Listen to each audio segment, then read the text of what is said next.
12 years. I never expected it to turn out like this. TheBoxingVoice.com. Shout out to the community, man. I appreciate y'all. What's happening, people? Info Joe, Los Angeles, in the building.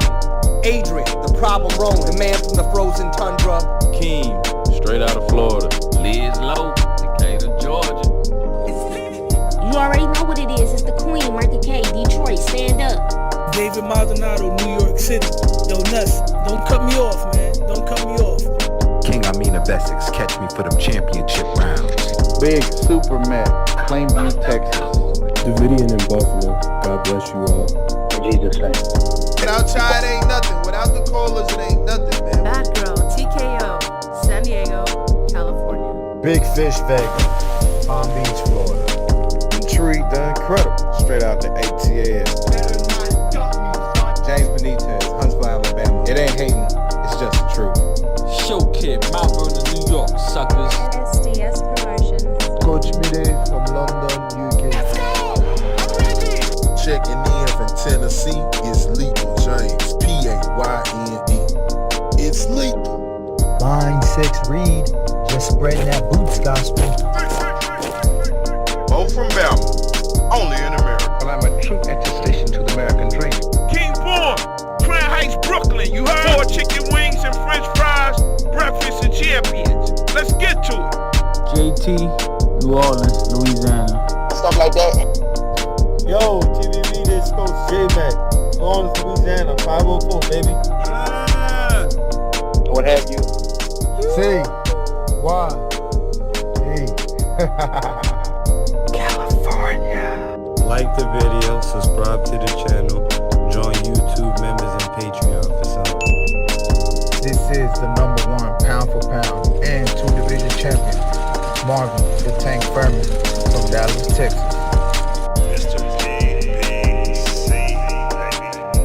LV Southern, from DC to Stunt City, Bomb Squad.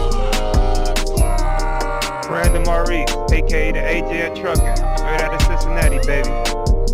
Madback 100, U.S. Virgin Islands. Chickarelli, Hollywood, California. Louis Reyes, Boston, Mass. Yo, drop that SDS shit, This son. message was brought to you by SDS Promotions. The voice of the people. There is no equal. You can add Nestor Gibbs on Skype to be part of the conversation. TheBoxingVoice.com. As I always say, please make sure you push the thumbs up. Share this in every episode of the Boxing Voice podcast. This is TBD for life. If you ain't on Patreon, that's because you're stupid.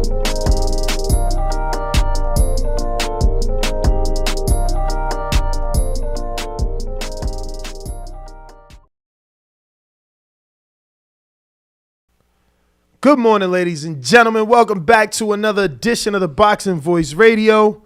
You know what it is. Today we're going to be discussing, obviously, the Clarissa Shields and Savannah Marshall mishaps. Is it going to happen? Is it going to be canceled, postponed, pushed back? And how far back? Let's absolutely discuss. Will it be an immediate rescheduling or will it be pushed back quite some days? And then will also it even be canceled at all, champ? You know? Yeah, I don't know. I think we're pretty much sure it's going to be canceled, but I just wanted to bring some optimism into the situation, you know? He got some good coffee this morning. He got that good. Yo, we also got to talk about Joseph Diaz stepping up to the plate, taking on the hard-hitting William Zepeda, not to be confused with Jose Zepeda, who's going to be fighting Regis Prograis. I've been telling you guys about this dude. I hope there's a line. Bo, what's the line? Damn, I forgot. Let me check. There's no man. Bo. Let me There's check. no Bo. Yo, speaking of Bo. Speaking of Bo, shout out to Bo Mac. Yo, okay. The night they was here using our gym, so was that 2 nights ago? Mm-hmm. Yo, Bo Mac was on Bo ass. About? Because, you know, Bo's from Alabama. And so he has a Alabama accent, if you would. Yep. So the fellas was working. When there was 10 seconds left, Bo would shout out 10 seconds. Yeah. And I guess the way he said it caught Bo Mac's attention, and he was just on his ass all night long. Shit was funny, man. Early morning, super chat, Jonathan Kidder, $5. Says, shout out to Bring Walk. Just saw the Tony Harrison interview. Great interview as always. Keep up the hard work and great content. Shout out to you, champ. Love Jonathan and support. Kidder all the way in Florida, man. Shout out, man. How you doing? Let's spin this super chat wheel. Try to get you in the early morning raffle, champ. You showing us love. Early morning. We want to show that right back. Okay, I'm seeing numerous people in the chat saying that the fight is postponed until further notice until October 15th. They said it's already been announced. Oof. October 15th. Same day as Devin Haney. Same day as Deontay Wilder. That's crazy. And same day as Floyd Mayweather's exhibition, bro. How could they have not found a better date? Lord. That's quite a lot of boxing on one day. Let's just be real. Oh, well. What?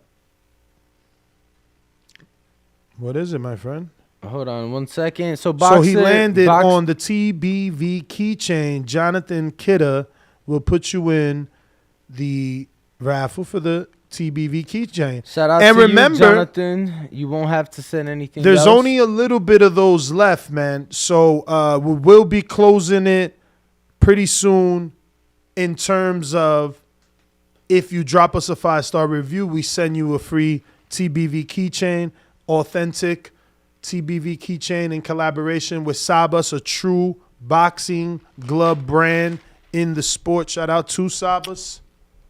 Champ, yeah, shout out to Sabas indeed. Sabas also obviously makes the autograph gloves that you all receive. So any TBV autograph glove is a Sabas glove. I've sent you the official statement released by Boxer.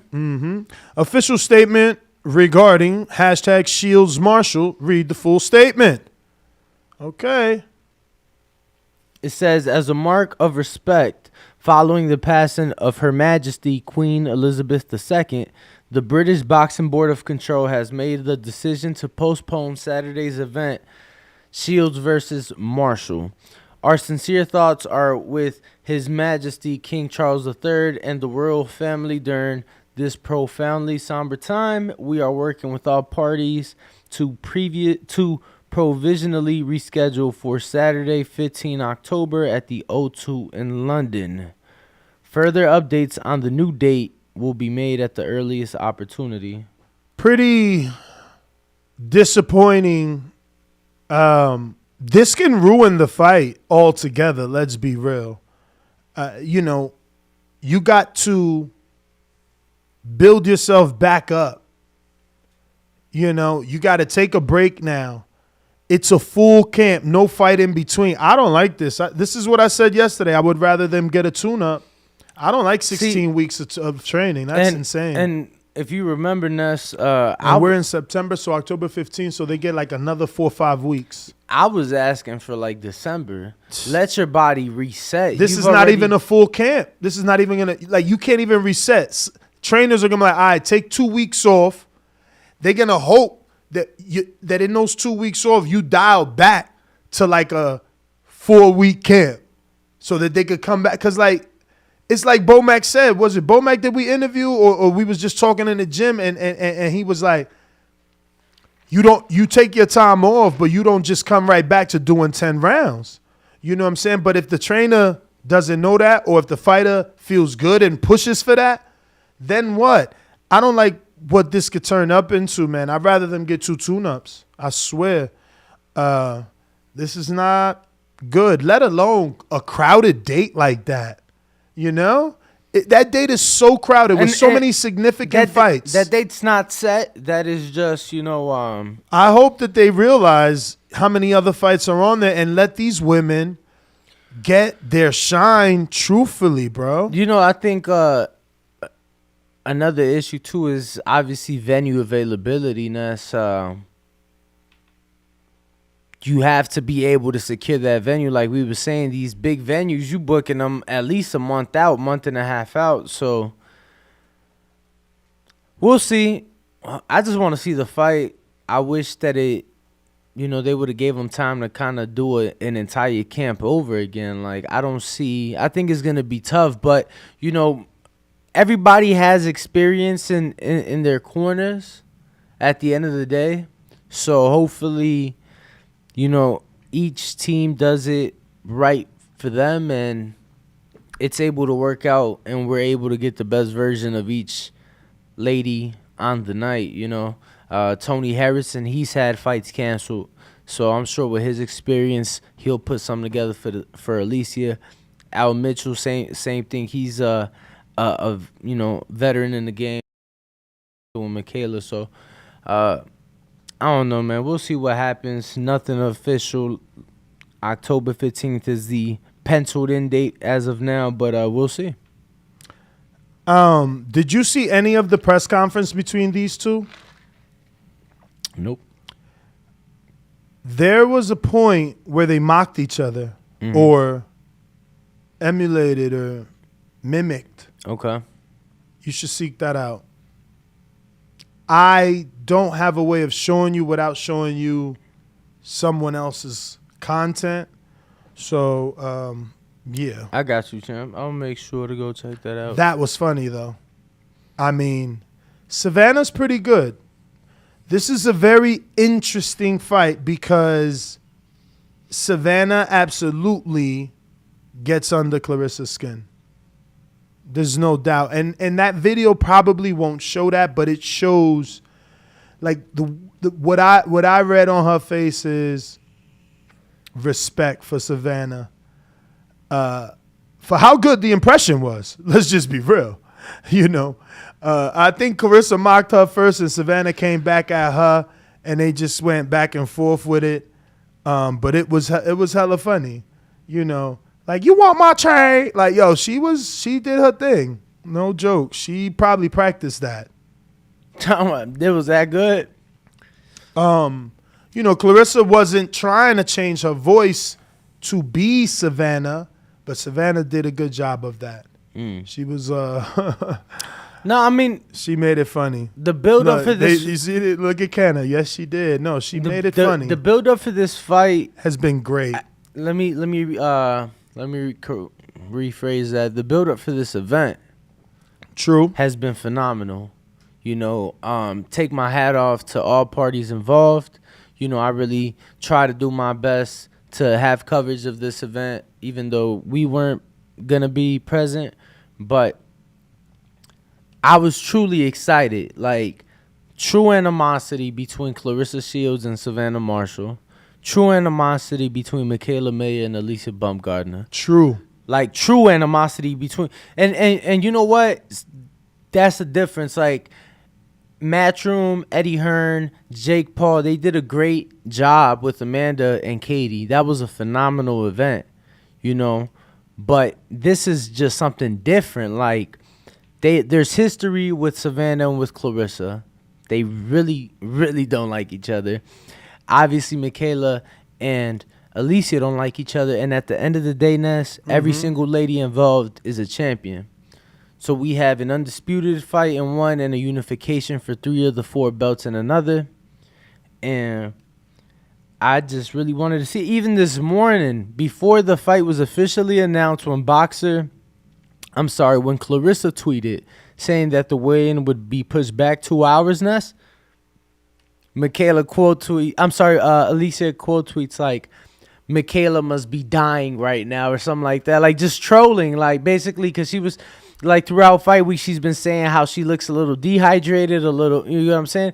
So even this morning, knowing that the event was in question, the trolling continued, the shit talk continued, man. So I look forward to it. Like I said, I just hope that each camp and each camp is able to get their fighter to do whatever's necessary to reset and still be the best fighter, come on the night. So we'll see. I just hope it doesn't lose steam, No, I'm with you. A break like that, and what are they gonna do? Come back and say everything again? Say the same shit 4 weeks from now? It ain't gonna hit as hard. I don't think we gonna care as much. we might start caring again on fight week, but bro, this is not good. You know what I mean? This is not good. This is like missing a gear. You know, you in the race, you put first, power shifted to second, and you fucked up third, bro. Like, this is not. I just wish them the best. I hope that it is not the 15th. I don't want them to have any sort of competition. Give them their own date, man. They did so well. It was such a. To be fair, Ness, you think about it. Yes, there's a lot of boxing on that day, but in reality, though, they really wouldn't have any competition because none of the fights would overlap with their event. You know, Devin's fighting in Australia. Technically out there October 16th, so it'll be U.S. primetime Saturday night here, October 15th. Wilder's fighting in New York that night. That'll obviously be U.S. primetime Saturday night. Floyd's exhibition is in Japan, so that'll be early morning, October 15th. So, yes, there's a lot of boxing on the day, and obviously now if you're a fan that wanted to travel to a mega event across the world, now you have to choose between Devin and this one. I don't know, but as far as viewership on TV, they won't have any fights overlapping with theirs. Let's hope you're right. I know for me it's going to be draining. We've had these long Saturdays that we have to cover every fight, and I am not complaining because whether it was work, I was going to watch it anyway, and that's why I continuously say it's never work. You know, hey, let's do it. I don't care if it's the opener. Let's do it. I'm here anyway. I'm going to watch the opener anyway. So, I don't know, man. It's a lot. It is a lot, though. We'll be in here maybe 7-8 hours. And that's probably live time. And then now that I think about it, too, yo, Floyd and Clarissa are training with the same person. John David Jackson? No. GT? GT. Yeah, but he's only a pad man. And I don't mean only at all GT. I'm just saying he, you know. So he didn't take over as head trainer for Clarissa? Really? Shit. You crazy, man. She had her media workout in Florida for a reason. Where GT from? John David Jackson from Florida. Where GT from? That'd be interesting, bruh. DM her. She fuck with us. I mean, and she up. I don't know. Regardless, I mean, Brandon, hit up, man. See if she want to come on. Fuck all that. Actually, we ain't got Bo to help us with the Zoom. So, actually, bring on. I got the link. I got another way to get on. You want me to reach out to Alicia? I'm just. Alicia's not going through what Clarissa's going through. It's a little different, you know. Clarissa's the main event. She's got these laws that people, you know, try to play up. So, but let's shift into this William Zepeda, man. Joseph Diaz, what's your thoughts? I couldn't find a line, not even on Pro Boxing Odds, which is odd. Like, they usually have everything. Let me see. I'm on the latest odds tab. Not really too surprised. Recently announced. No, it was announced, and then it just got re-announced to a different date and venue. Right. And they pushed it forward, right? Forward? Pretty much. Really? Yeah, bro. It's on October 28th or something now. Oh, yeah. They did push it forward 1 week. It was the first Saturday in November, right? I can't give you an exact date. I'm not even going to begin to lie, but I do feel like I remember it was...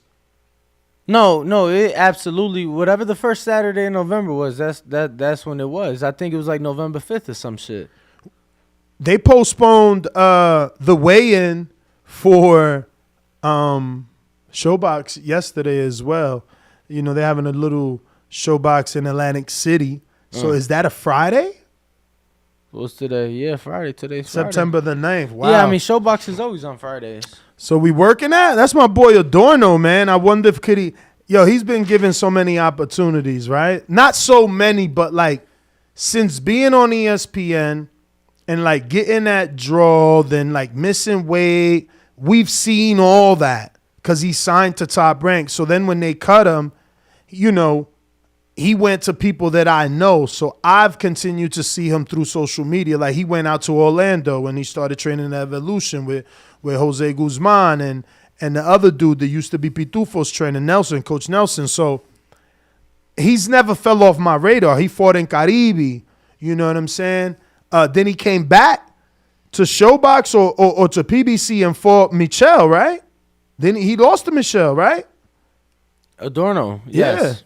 Yeah. And look, and now he's back on Showbox. So shout out to this young man that even though his career is not on the tracks and flowing down the way that he would like, bro, he's getting them opportunities, you know what I'm saying?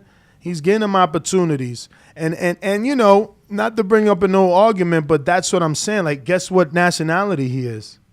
Puerto Rican. You know what I mean? Like, certain nationalities, bro, they play up to that because of dates and locations. And it's like, no, we need a Puerto Rican. No, we need a Mexican. So yeah, the Michel Rivera fight's his only loss. So, but he had to draw too. 2 draws. And then he missed weight twice. Top Rank cut him for, you know, not being disciplined. Yeah. Or living up. But wait, so it's the brother that fought Jermaine Ortiz? No, he drew with Jermaine. That was the loss, though. It was a majority draw. Bruh, he didn't win that fight. But that was a good fight. And that's why I'm saying, tune into this Showbox. This kid is still a good fighter who can turn it around. You know, when you think of things like this and you're about to jump ship, remember that Tevin Farmer had 4 losses, you know, before he became a champion. And others. So I'm being told that Clarissa's still with John David Jackson. Is, you know, GT's just part of the team. So, yo, that's, bro, you know she was fucking sparring Franchon Cruz. Who? Clarissa for this camp. Oh, but they boys, man. Girls. You know, they've been supporting each other, even though they had the fight, which is insane, but shows their pedigree. You know, one is undisputed, the other been undisputed multiple times champion. They fought each other in their pro debut. Honestly, I would have been mad at my manager. Who was Franchon's manager at the time?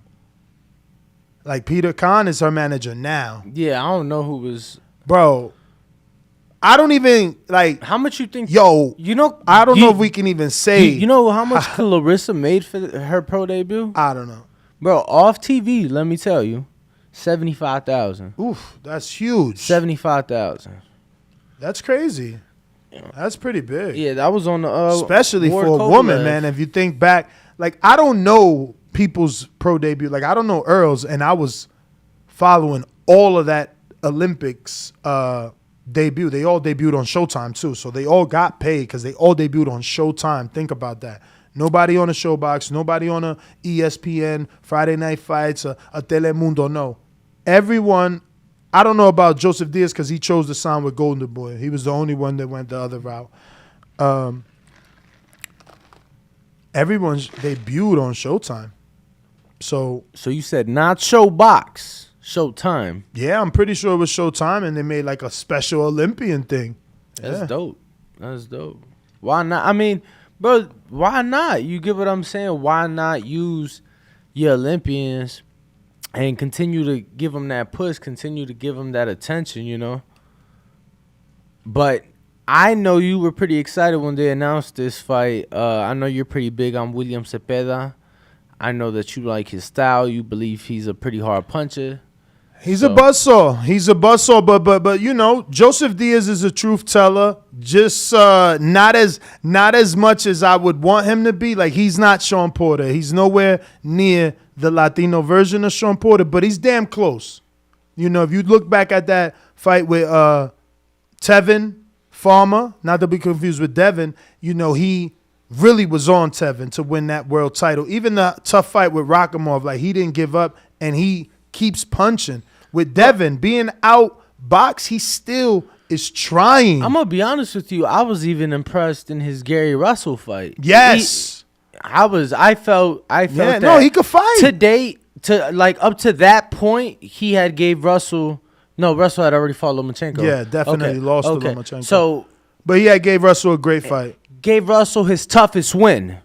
I thought Russell did phenomenal. Honestly, like I seen Devin fight JoJo and went back and watched Gary, and I was super impressed because Gary was in the pocket with it, like boom, boom, boom, and I'm like, whoa, Dev boxed him. Gary fought JoJo. I'm sure he boxed him in spots, but what I remember the most is him being in there.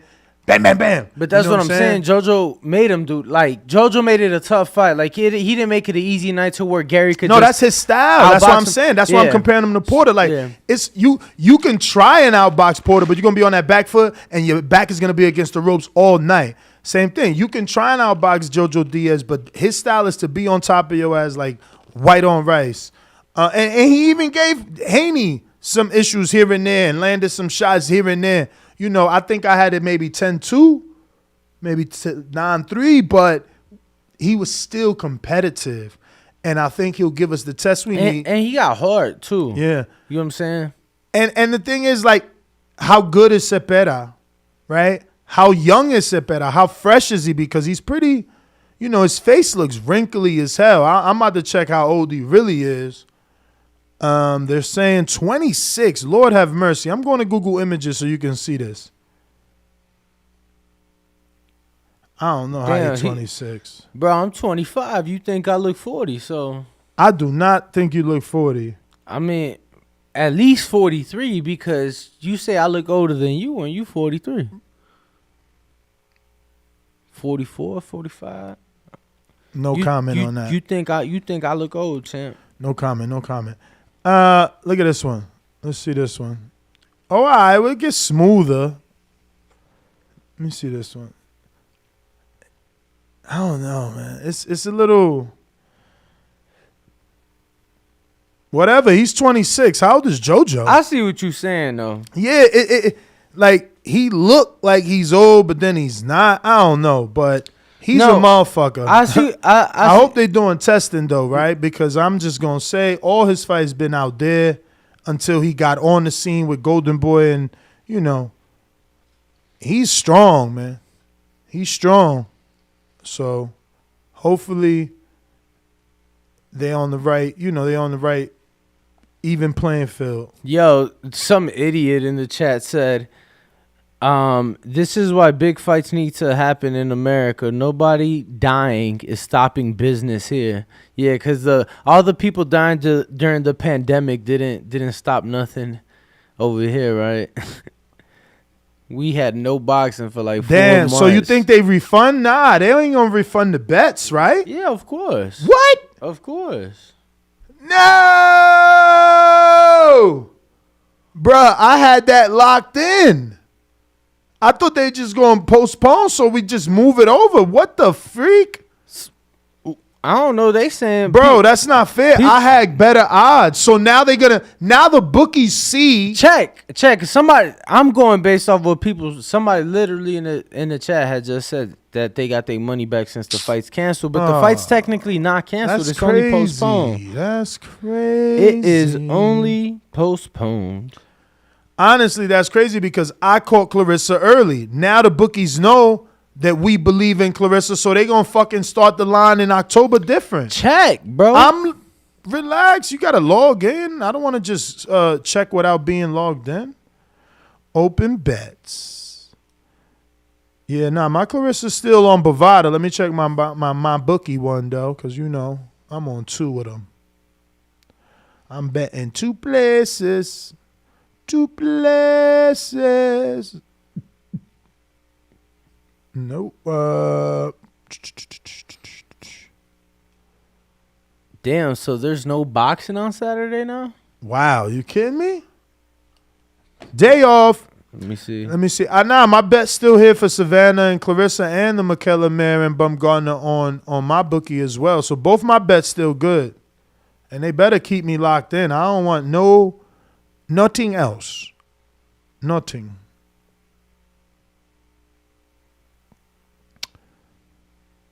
But yeah. So that person said that's if you bet through FanDuel. Okay. So FanDuel, We don't fuck with FanDuel. Guys, if you guys bet, he in Jersey somewhere or something. Check your what you call it, champ? Oh, the kitty, right? Check your kitty, baby. Check your kitty. See if you got that thing right. Shout out to It Means Good for the beautiful shirt this morning. Appreciate it. Comfort. Yo, that's crazy. We both wearing ours. Oh, you. Oh, I didn't know he had long sleeves. Yeah, it was, I think, one in there. Like one. That's some Las Vegas shit for real to have a long sleeve on. What you mean? I mean, Las Vegas and Florida though. What you mean? To stay out the sun. Oh yeah, but I saw it was gonna be under 100 today. I'm like, fuck it, might as well. Oh, under 100, I better get my coat. Yep, high 94 today. Bro, I woke up, was driving to work. That shit said 91. I'm like, damn. That's it? I mean, what more you want? Yo, let me see if they got any highlights of Zepeda on their Instagram. But you was about to say Jay Leon what? No, I was gonna say, did your pool get dirty? No, I got the vacuum. Always runs. Wow. Because yesterday was windy. It was a little windy, a little dusty. I don't know. I went out late night to smoke though. Bro, my curtains was going up on top of the roof. I had to pull them down. Get the fuck out of here. For real, no, it was windy as hell. Oh, wow. Like, windy. Like, I started to question, are the curtains going to fly away? But then I remembered we screwed it in. Yeah. So, it would literally have to rip the whole curtain rod off, which it's not a normal curtain rod. It's meant for outdoors. So it's like, but it got crazy out there. But I didn't go out there this morning to see if anything dropped in the pool. Hopefully not. Casual bass guy. I thought about saying something, but Ness, I know Ness, but he says TBV goes MMA tomorrow night, fellas. Tune in. First ever TBV MMA live fight chat. No. Yeah, there's if it was like McGregor Snake or Ronda Rousey. I mean, Ronda's ain't fought in the UFC in like 8 years. I know, but that's what I'm saying. 5 years. Like, we need the big names. We ain't coming out for Nate old ass. Coming out for Nate is like coming out for James Toney right now. Nah, I think it's like coming out. Nate is old as Shamrock. Yo, did Danny tell y'all we met Shamrock? He came up in here like, yo, guys, get me on your show. Like, nah, bro, we don't fuck with MMA. Danny was like, are you Ken Shamrock?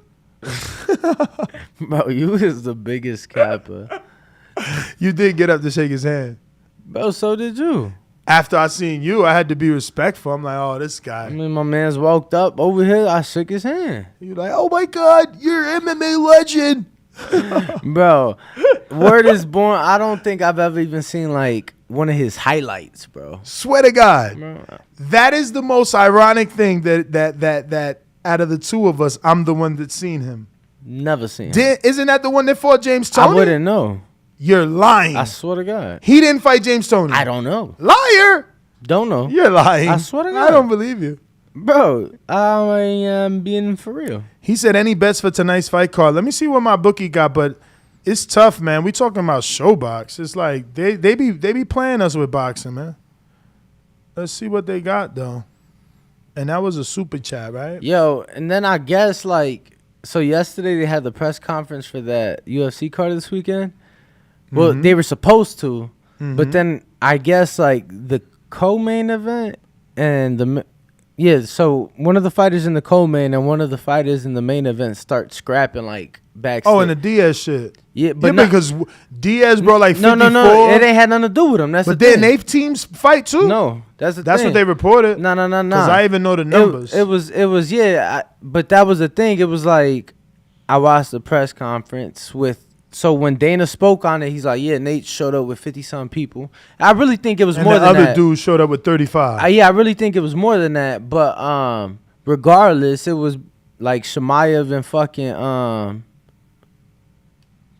Kevin Holland. So it was see who this dude, Christian Millie, actually fought. I'm listening to you. No. It was just funny. They can't, they made it seem Dana's like, yeah, we've never in the history had nothing happen like this. And she like, bro, he made it sound so bad. Like, he didn't even go into details. I'm like, damn, it was just like a little scrap. Like, what we talking about? When I say France, what's the first thing come to mind? France, the country. No fighter, though. No. That's not the first thing come to mind because that's not what they're known for? Or, like, why as a boxing podcaster and, you know, like, interviewer, why didn't you associate it with boxing? It's just not what came to mind, you know? When you see, like we talked about with Stephen Edwards yesterday, do you feel like he does now that he said that? When you see a knockout ratio that is high, do you automatically give credit and say, like, you know, that other phrase out there, like, man, he knocked out every man in front of him. That power real? Or are you more of the, like, who did he knock out? Yeah, I think I always used to believe you have to consider who they knocked out. Mm-hmm. You know, when they knocked them out, right? But as of late, trainers and people in the business industry in the boxing industry been leading me to believe, like, yo, maybe you need to consider if they get in knockouts, it really don't matter who they knocking out. They're still knocking them out. So consider them as a puncher. Yeah, so that brings me to this person in question, Christian Billy. Do you pronounce the M? I don't know. Because I paused because of that. Is it Billy or Millie or Mabilly? Mabilly? And can we even say Ma without an A? Sure.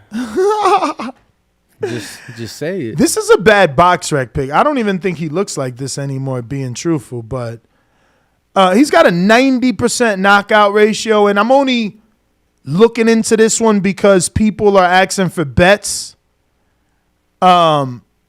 He did not knock out Ronald Ellis. So, you know, before Stephen Edwards' interview yesterday, I was more of the down the lines of who did you knock out, not just because you knocked out. But it also matters the fashion in which you do it. So, seeing that he didn't knock out Ellis, who I'm pretty sure Benavidez knocked out, right? Stopped him, yeah.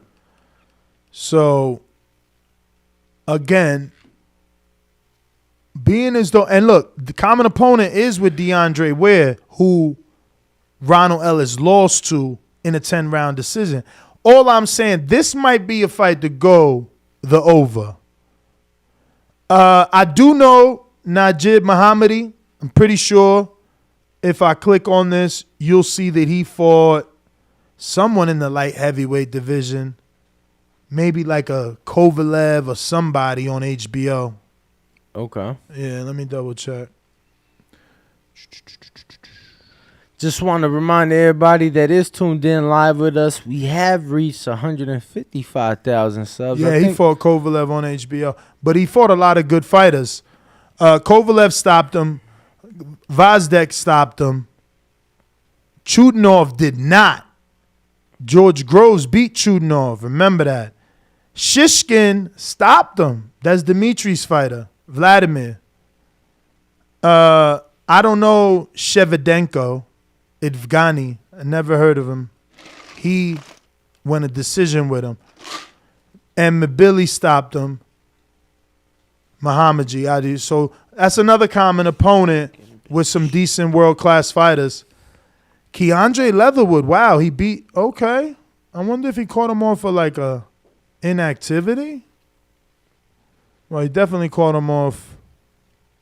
Okay, he got him off a win at least. But he stopped him. I don't know. I might be interested in the over, but there's no prop bets. And today is Friday. My bookie sucks. Let me actually go to Bovada and see if they got him. Because That might be the bet, fellas. What else is on that showbox called Adorno? Micah, could you please go get our first guest? Who's that? Ralph Velez. Never heard of him. The announcer. Okay.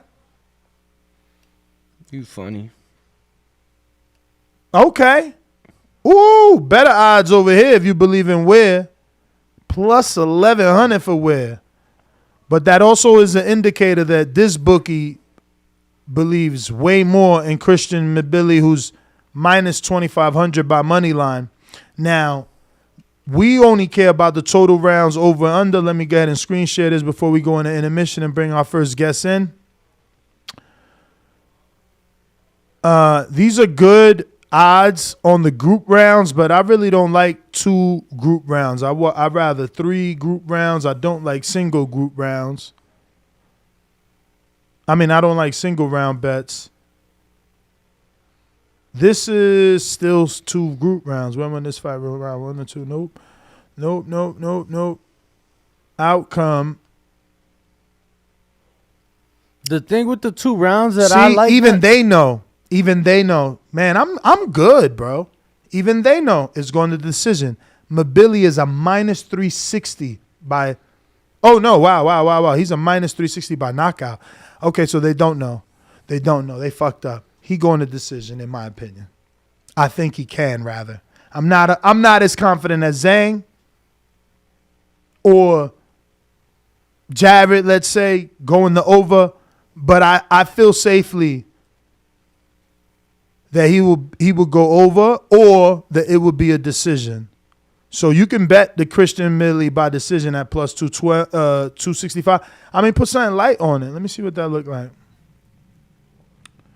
So risk like, let me see, 2 makes you $5, which is double your money plus a little bit more. But I know y'all don't like betting that small like me. 5 makes you 13, which is almost triple your money. 5 makes you 13. Yeah, it's almost triple. Yo. That's $1.75 short. What up? I'm on Bovada. Plus your 5 back, though. I'm on Bovada right now. So you make $18.25. Uh-huh. And just since we're talking different prop bets and what's available and what's not. Yeah. First thing, obviously, NFL started last night. Oh, God. No, listen. I'm listening. I go look at the games for this Sunday. Mm-hmm. Each game has over, each game has over 150. Oh, shit. This it right here. Okay. Yo, I didn't notice that. The over is even money. And it literally says even. This is the first time ever in my life I've seen that. Really? Yeah. I don't bet like that in other sports, so. I like that. Over 6.5 really means 7, though. Remember that. Let's go back to Andre. Let's see how many times he's made it to 7. And Mabili's a puncher. You got to consider that. Is he out there, Micah? Yes, sir. Okay, we're going to go to intermission in a couple of seconds here. That's 8 rounds he went with Christopher Booker. I would have preferred him not to go 8 with Booker. Booker's more of a journeyman, but okay. Nelson, Big Nelson, Steven Nelson from B&B Boxing, and over there at Bud's house, he got the knockout. Shiskin got the knockout.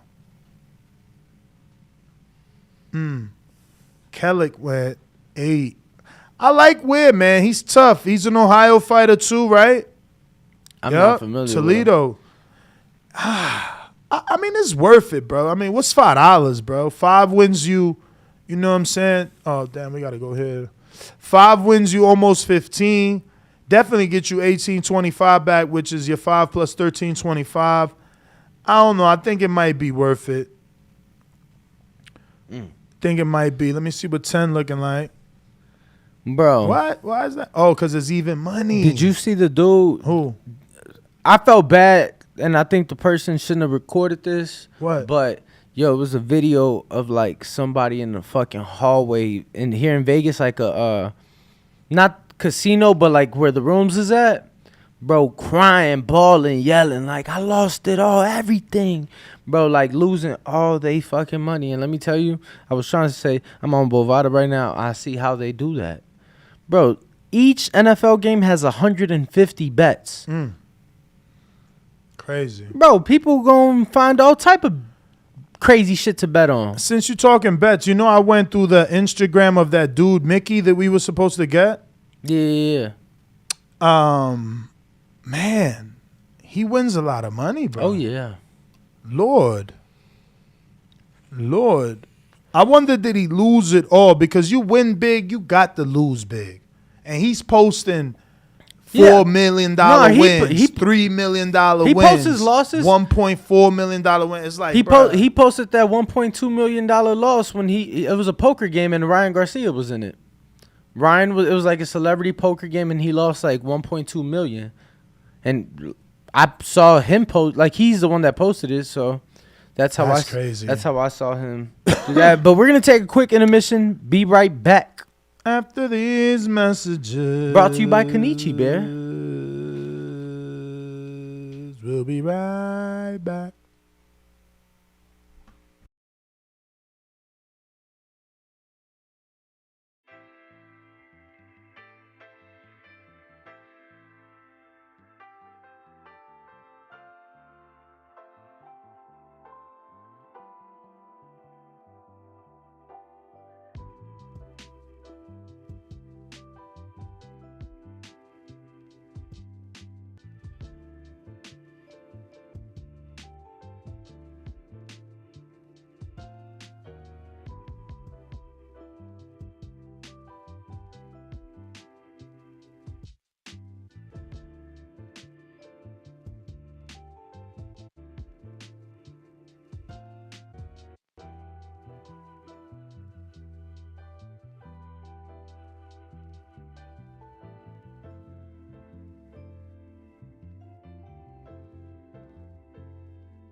What up, ladies and gentlemen? Welcome back to the Boxing Voice. We're joined alongside Ralph Velez, ring announcer, and you're exclusive to TMT or you're open to work with everyone? I work with other people. Oh, give me 1 second. Ah!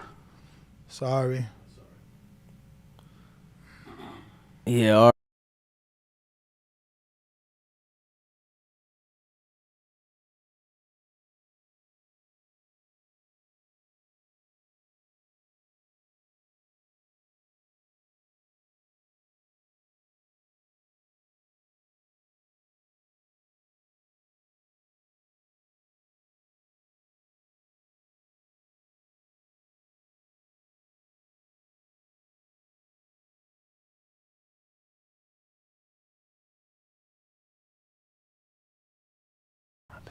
All right. Sorry about that, but that Ralph's mic should be all good now. You do know that Bo had a family emergency. He's not in studio, so we're doing the best we can. And we do apologize to Ralph Velez for that, but we didn't want to cancel the interview. But how are you, man? I was asking, are you exclusive to TMT?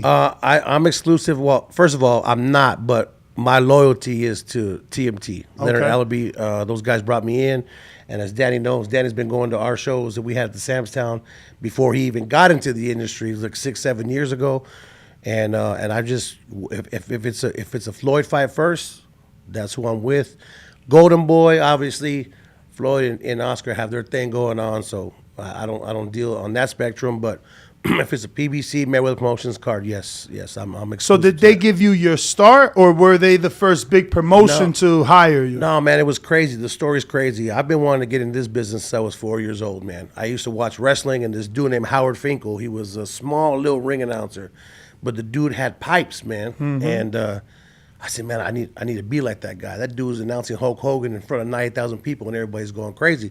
And I just got drawn into that. So, bro, I started announcing everything from Little League games. I'd play my Little League games at 7, 8 years old. Then I'd go announce the big boys, the 12-year-olds. So I kept doing that, man, until I was like in my 30s, dude. I announced. So when did this dream start? It started at 32. I was 32 years old, and I said, okay, you know what? I don't know how this is gonna happen. I know that if it lines up for me, we're gonna roll with it. And it was crazy. There was a boxer named Jesus El Martillo Gonzalez, the only dude to ever beat Andre Ward. Mm-hmm. That's my homie in Phoenix. And in the newspaper, it said Jesus Martillo Gonzalez coming back to fight in Phoenix. And right then, I was like, dude, I'm announcing this fight. I don't care what I got to do. I don't care who I have to talk to. I'm announcing this fight. So I called up the company, and these damn dudes were in Canada. It was a Canadian promoter. So I said, look, I announced all the fights here in Phoenix. In my mind, I announced all the fights in Phoenix. We were really having fights at that time. And I said, whatever you need done here, everybody that announces fights in Arizona, I do them. And I'm going to be honest with you, I really hadn't done any fights, right? We weren't really rocking like that in Arizona at the time. And the dude's like, all right, cool, like send me a demo. So I went and downloaded this bootleg version of Fruit Loops that all these rappers were using at the time. I put it in my laptop. I went to Radio Shack, bought a $4 microphone, recorded the demo, sent it to him. And in a week, they called me back, and they're like, all right, it's going to be a club card at the Celebrity Theater. It's a small 2,000-seat arena in Phoenix, and you can do the show. I was happy, bro. I was excited. He called me back 2 weeks later and says, man, we got good news and bad news. Which one do you want? I said, well, bad news first, bro, always. And he said, we're not doing the ESPN Friday Night Fights card anymore. Or we're not doing the club card anymore. ESPN Friday Night Fights, I bought the slot. So I'm thinking Diamante, Thomas Triber, even Lennon was doing the Friday Night Fights back at that time. I said, well, thank you. I'd like to go to the show still, and to support you. He says, no, bro, I gave you my word. You're going to do it. And I'm going to fight with these guys to let you in. So basically, I didn't fib my way into ESPN, but I kind of like curved my way into this situation. So I was like, dude, what the hell am I going to do, man? I said, I announced all these cards. I act like I know what's going on. In my mind, I had done all these cards practice on, at home. But now it's for real, bro. This is a real deal. Like, I can't back out of this now. So I just prayed on it, man. I said, if I'm supposed to be here, Lord, let's roll. And it was the first ESPN card they did in 3D, which they were trying to do that 3D thing with those weird cameras back then. and we broke records for that fight, ratings wise. It went all the way down to Central America. They showed it in Europe, and we just hit it off, dude. I didn't even know what a fob was. They were like, "You need to come put this fob in," and I'm like, "All right, I'll be there." Bro, I didn't know about the earpiece. I didn't know about any of that stuff. And I just prayed on it, man, and we hit a home run. The local promoter was in the crowd. He called me and said, we're doing a show. We got 2 fighters in the Mayweather gym that Roger's training. They're going to fight on this card. I said, great. Bob Ware, Floyd's cut man, showed up at the fight in Phoenix. And I had to pick them up from the airport. And back then I was Team Pacquiao. You know, I told you that story. I was Manny Pacquiao fanatic, bro. Like, that dude was like everything for, you know, for us. Especially as he was whooping up on our Mexican, but we had no choice but to embrace him, right? And I said, man, I'm not picking up Roger Mayweather, man. I got stuff going on, bro. That promoter asked me to pick him up. I said, I can't do that. That's against what I'm believing right now. He said, no, please do it. I got nobody else to pick him up. It's this dude named Bob Ware, the cut man, and then Uncle Roger. I picked him up from the airport. And within the first 5 minutes, Uncle Roger's asking where we're going, what bar we're going to, you know, where the girls at, whatever. He just wanted to hang out, man, and have a good time, bro. So I'm like, what the hell? And like, I looked at Bob. I said, is he for real? He goes, yeah. He goes, you don't want to go back to the hotel. It's boring. Let's go do something. Bro, I took those cats out the whole night. We didn't get back to the hotel till 3 in the morning. Damn. And we became friends ever since then. So Bob told Kenny Craig and these guys back here in Vegas, like, yo, like, this cat's really serious and passionate about what he's doing. You got to give him a listen. And they called me like a week later, dude, and I thought somebody was playing bullshit with me. And I said, you know, whoever this is, calling me talking about Mayweather Promotions, you want me to come to Vegas? Man, the hell with you, you know. Hung up the phone. They called me right back. They're like, look, you want to come or not? We're going to give you opportunity. We're not playing. You come. So I came. I went, I met with Kenny, and we did Showbox. Andrew Tabiti on Showbox like a month later, and I've been with him ever since. It's been 6.5 years, man. And I met this cat like he was in the crowd, bro. And the first thing I recognize, he would always sit in the Sam's Town, where I think the best shows in all of boxing for fans is Sam's Town, because you could buy a cheap $20 seat and you like literally 30 feet from the ring. And I would see this cat with his Sox hat on all the time. And one time I walked up to him, I said, man, you a Sox fan to the death. You always wearing this White Sox stuff. And he's like, yeah, man, I'm a big Sox fan and whatever. And I met him back then. And then he started getting into the industry and we became, you know, close friends. And first of all, before we even get into anything else, I need to apologize to both of you. First of all, I apologize to you like a man, because you said something on Twitter regarding Tank to Leonard Allaby, and I, as a friend, stepped in, overdid my boundaries and said something to you which was out of line, and I haven't apologized to you like a man yet, so I'm doing that right now. Now that we're going to be friends, I'm going to stick up for you the same way. It's just how I am, man. So I apologize for that. And then secondly, to you guys had me scheduled, I think, a few weeks back, and I had to cancel on you guys, so I apologize for that, because that's very unprofessional. So I apologize to you, and apologize to the podcast as a whole, but you know, we make mistakes. Apology accepted, and it's all good, man. Appreciate it. No, I never took anything personal, but yeah, that's an amazing story, man. So now what? Because Mayweather hasn't really been doing any more Sam's Town shows. No, so are you looking to expand, or are you still waiting idle because you may get something? No, the thing of it is that I've done some other stuff for other promoters. We've done other network stuff. For me, when Floyd is done doing this exhibition circuit, that's when I'll go ahead and say, okay, now that we're done with doing all this stuff, I'm going to expand. So you announced? Oh yeah, I did the Dubai. Yeah. I done Japan. I'm going to Japan next week. Yeah. I do all his stuff. Whenever he does something. He did the Japan one when Floyd did the New Year's one. Damn! So you was about to be on the helipad. Oh, I wasn't. I went up there and announced anyway.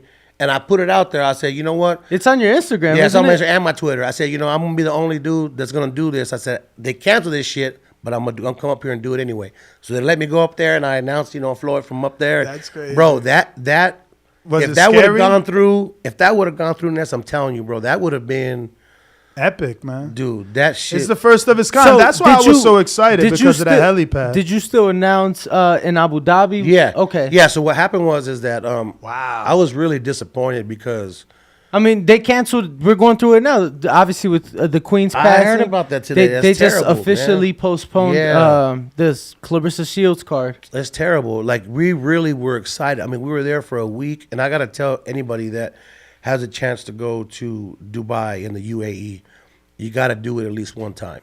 It is the most unbelievable place I've ever been to. It was hot as hell. The humidity is terrible, but I was with Kenny Bayless, and that's my road dog, because whenever we do Floyd's exhibitions, they take Kenny, because Kenny's, referee Floyd for years,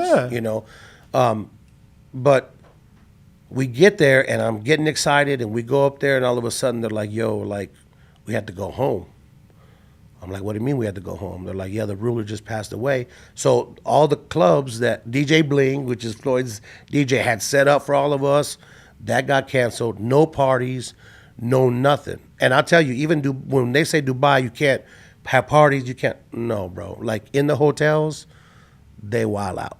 And they canceled everything. So I'm sitting there like, dude, this sucks. We came it's 20 boring. hours, bro, to just sit there and do absolutely nothing. And then we got to wait 2 days to go home. But then Abu Dhabi stepped in, and those are the same cats that brought Dana White to Yaz Island. And they're like, what's it going to take for you guys to stay? And then they threw out a number, which is above my pay grade.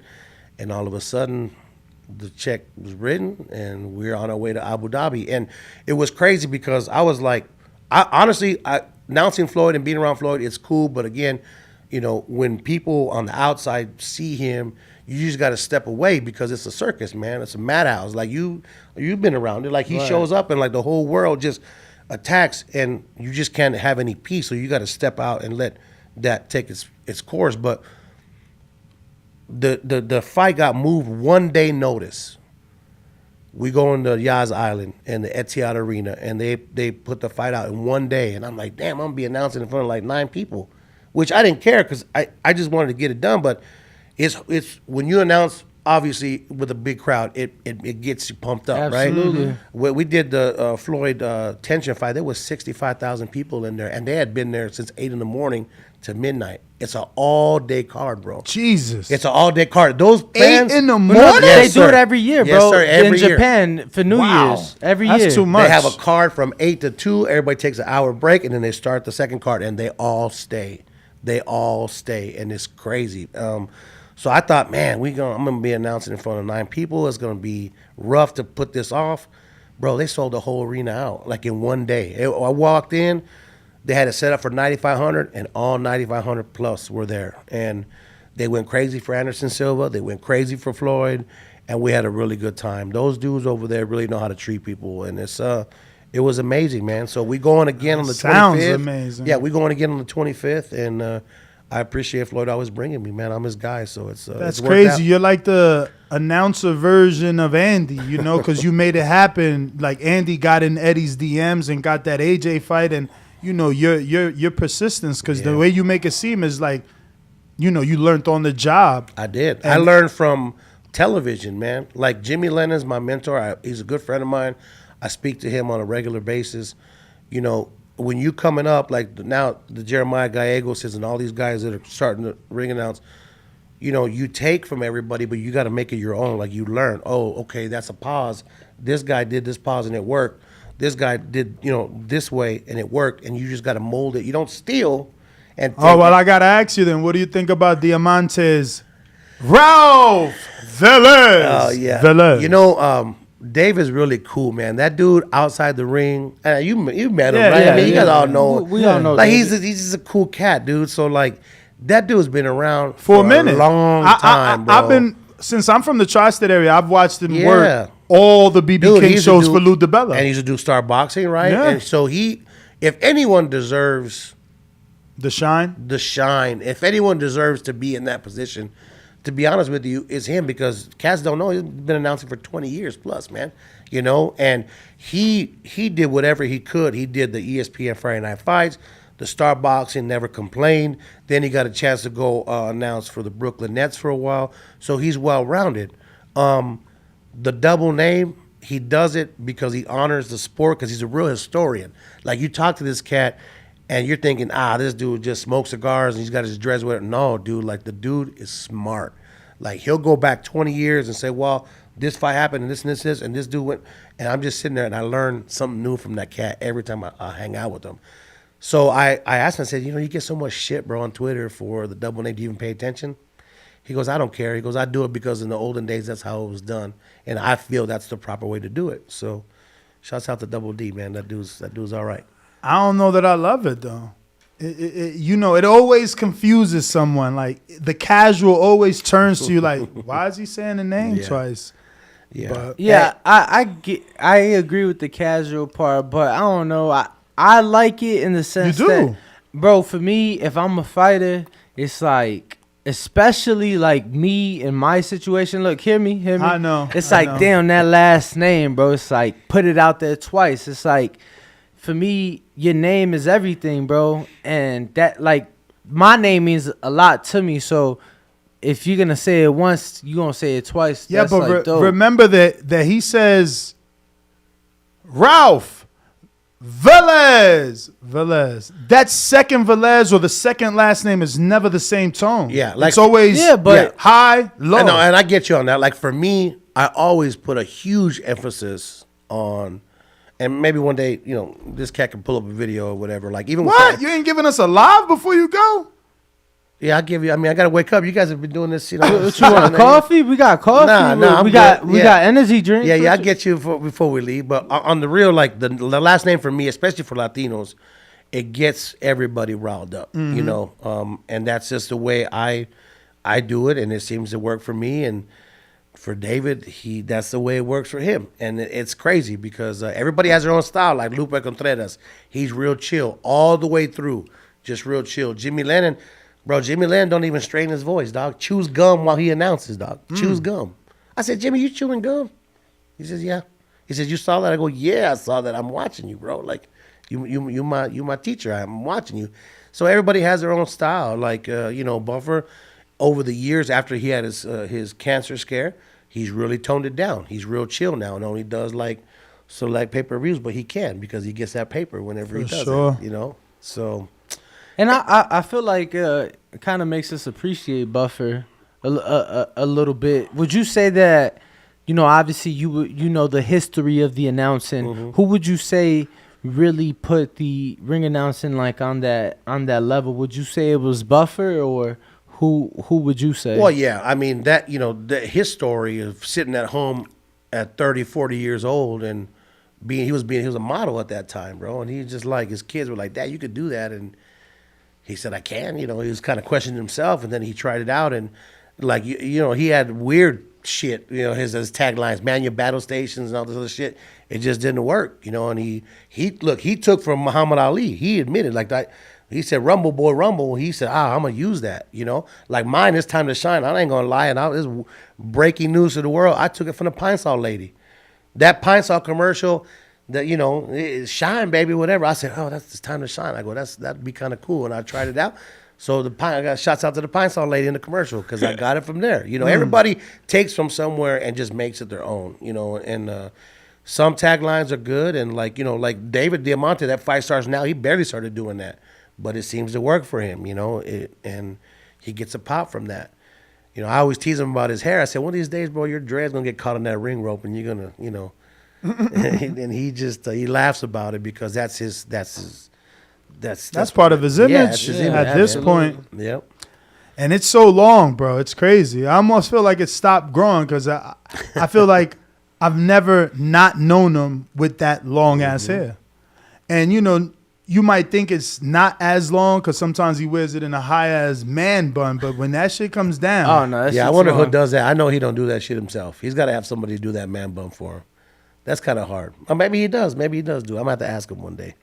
I'm sure he does it himself, man. He's had that hair, like you said, as long as you've known him, man. So yeah. And it's been a minute because I remember before he got that big opportunity, it was like him. Don't help me. Oh my God, it's so sad. All right, fuck it, help me. Who? PBC guy. Ray Flores. Ray Flores. Ray Flores. And another announcer. It was so strange. 3 Michael announcers Williams. at the Barclays Center. And, we had that conversation. Ray's always really cool with us. So Boxing Voice, he sat down. They give out food in the Barclays. So we sit and having, whatever we're having. And they start talking. And we bring up announcing and who's going to take over. You know what I mean? And at that time, obviously, he wasn't working with the Zone yet. He's still with Lou. Lou's with Al. They doing them Barclay shows. Ray is also with PBC, so he's there. And what did he say? What was his answer to that? Humble answer. No one wanted to say they were going to be the guy to take over for Buffer. So they were all there. You're saying they're all there at the same time. Yeah, the so same time. me staring the pot. Of course, I'm like, of yo, so course. who's gonna take over for fucking Buffer? Like, which one of y'all think is y'all gonna be the next guy? And nobody stepped up. You know what I'm saying? To say, oh, me. But inside they were all thinking it though. Oh, we I'm all sure. thinking. We all dream. But of it's so crazy that that day to see now. Look at them. Like, fuck, Ray is the man for PBC now, and obviously Diamante's the man for DAZN now. Outside of whenever they bring in Buffer, like I'm sure Buffer's gonna do Saturday. Next. Buffer's doing the social gloves, I think. Get the hell out of Dude, me! they hired him for the last one. No, and they hired him for the Jake. What was it? Not the Jake. The one we just saw. It was KSI. Yeah, the KSI. Yeah, dude, those guys got cash. Bro. Yeah, they paying. They You paying. know? And that's the thing too. And that gives you that big fight feel. When you got Michael Buffer, it's like, oh, no, this is real. I mean, bro, they brought him. Was last year the first year that the Raiders were out here? Yeah, they brought him. They brought him, bro. They'll bring him to the football games. They brought him and Bruce. They had them both out there. Which shout out to Bruce Buffer too. Like I'm gonna be real, I've never seen anybody sign so many autographs and take so many pictures with people. I know he does MMA, but that dude is a real cool dude, man. Like that dude is. I know Michael's probably tired of doing that because at some point you want to have normalcy, normal. Yeah, life. you at some point you want to get from A to B. Yeah. You don't want to be stopped. But Bruce Buffer, if he gets from A to B in 2.5 hours, he don't give a shit. Like that's just him. And Wilder it's was different. like that too, man. Like if you came out there and he wouldn't turn you down for a pick. Yep. I never seen that. I mean, look at just the other day when they were interviewing him on the Andy Reese telecast. I mean, the dude was taking pictures constantly. Every time they turned to him, he had somebody in his arms or smiling or like, that dude's one of a kind, man, when it comes to that department. You know? Wilder's one of a kind. But no, we got some good things coming up. I'm going to be, I haven't really told anybody Damn, yet. Japan, though. Don't move on from that. Have you been? Oh, you went? Yeah, I went when for the tension Yeah, fight. but it was crazy because when we landed, there's no English languages, like signs to guide you. If it wasn't for Kenny Bayless, Kenny Bayless and his wife have become my Vegas parents. Every time I come here, I'm here like 3 weekends a month. Damn. Yeah, I'm here a lot, bro. I come to stay out here. I come to the gyms. I come basically to make sure people know, I'm around. Like I was gonna do the Bones Adams show. The Westgate. Yeah, but then they brought Jake in, and it's cool. Jake has been around for 40 years in Vegas. See, that's the one thing about me, and I talked to him about it a long time ago. I don't hate. Yeah. I don't be getting like that because, to be honest with you, you guys kick ass in what you do. So you don't have to worry about some other podcast coming around doing whatever because you are solid in what you guys do. You know shit. Our podcast is the shit. Like, I don't have to worry about nobody else's podcast. And that's the way you have to feel in your business. Like, dude, I've done Mayweather McGregor undercard. I worked on Pacquiao Broner. I've done, the tension fight. I did the Saudi. I've done big things already. I don't have to sit there and be mad at other people. Now, other announcers, they feel like once they make it, they stop talking to you on social media, stop liking your pictures. They do a lot of shit. And to me, I don't care. I like everybody's shit because I'm okay with me. My dream was to be on ESPN and announcing the MGM Grand. I just wanted to do that because I used to go sneak into the fights at MGM Grand. I had connections, bro. $50 with the lanyard. I didn't know what the lanyard really meant, what power it had, until these guys were bringing me into the fights. I got to see Roy Jones and John Reese, dude, for $40. This dude took me through the kitchen at Thomas and Mack. I thought he was full of shit. Oh, you're going to take me through the kitchen, right? I said, I'll give you the money once you get me in there. Dude took me right to the kitchen. I got to see that fight, and shit, I went all the way to the top. I didn't want to get busted. I had no ticket, so I went all the way to the top. But that's just how it is, man. Like I don't need to be mad at other people for doing what I'm doing, because at the end of the day, I know everybody's fighting for jobs. I'm not sitting there trying to take Ray's job or Jeremiah's job. If it comes in my lap, then it comes in my lap. If Floyd says, okay, I'm done with you, I'm gonna use somebody else, okay, cool. I've done what I've done, but I'm not gonna stop. I mean, we got the Southern Japan fight coming up. I'm gonna be in the ESBC video game. I'm gonna be a feature ring announcer. Nobody knew about that. That's the first time that I told anybody. I've been waiting for that because it's. I used to make myself into video games, bro. You know, now I'm good. Now they did it for you. Yeah, and it's gonna be Jimmy Lennon and Craig Stevens from England, and then I'll be the third and final one. So we got good things coming. I mean, I'm 43. I've been in the game 11, 12 years, and Kenny actually is the one that sat me down. I met him a few years back at the old Hard Rock, and he's like, what do you do? And my other referee friend, Wes Melton, was like, he does real estate in Arizona, but he's an announcer. Like, he's been announcing for 3 years. And he says, well, how do you like it? I said, oh, that's cool. My friend's like, man, stop lying. Tell him the truth. I said, well, I feel like I should be doing more gigs. And Kenny's like, can I tell you my story? I said, sure. And people dog on Kenny Bayless sometimes because they feel like, oh, he's Floyd's, referee, and he breaks them up too fast. But let me tell you a story about this cat. I'm definitely. I know, but I'm see, definitely a victim of that. I literally said that this week, Yeah. and he's like, "What?" And I'm like, "What? You really gonna act like Kenny's not Floyd's ref?" Yeah, but he has a method to his madness when it comes to refereeing. He wants these guys to, and he told me, I want these guys to box it out in the clinches. That's why if you see him, he does a tap. He won't really engage in vocal if he doesn't have to. And he just says, people don't like the taps.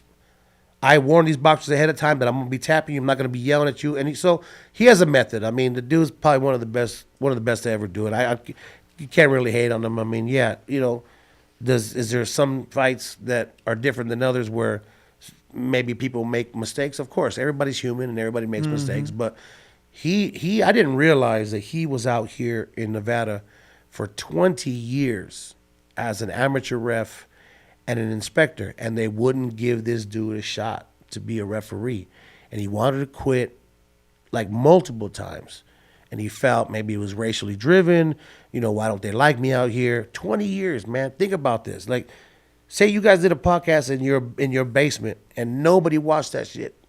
And for 20 years, you're like, man, I'm done with this shit. I don't want to do this anymore. And then all of a sudden, you get a shot and your podcast becomes the number one in the world. Like, this is what happened to this dude. 21 years. And I'm sitting here bitching because in 3 years, I feel like I should be in Vegas working every show. But 21 years, and he was a licensed ref already? He wasn't a licensed ref. After 21 years, he became a pro ref. And I'm sitting there, I'm like... So what? He was trying? He was an amateur ref out here, and then he became an inspector. So those are the guys in the red coat that go and make sure, you're not giving these guys adrenaline or whatever. I said 20 years, man. But why... I'm so lost as to why he couldn't become a ref. Well, because they just didn't let him in. The Nevada State Athletic Commission. Yeah. Wow. 20 years. So it was a mafioso over there. So I just Floyd's recommendation got him in? No, I don't think so. I think he just, he started in the 80s, in the 90s, and he'd been refereeing for a long time already. But I'm just sitting there like, how am I going to bitch for 3 years?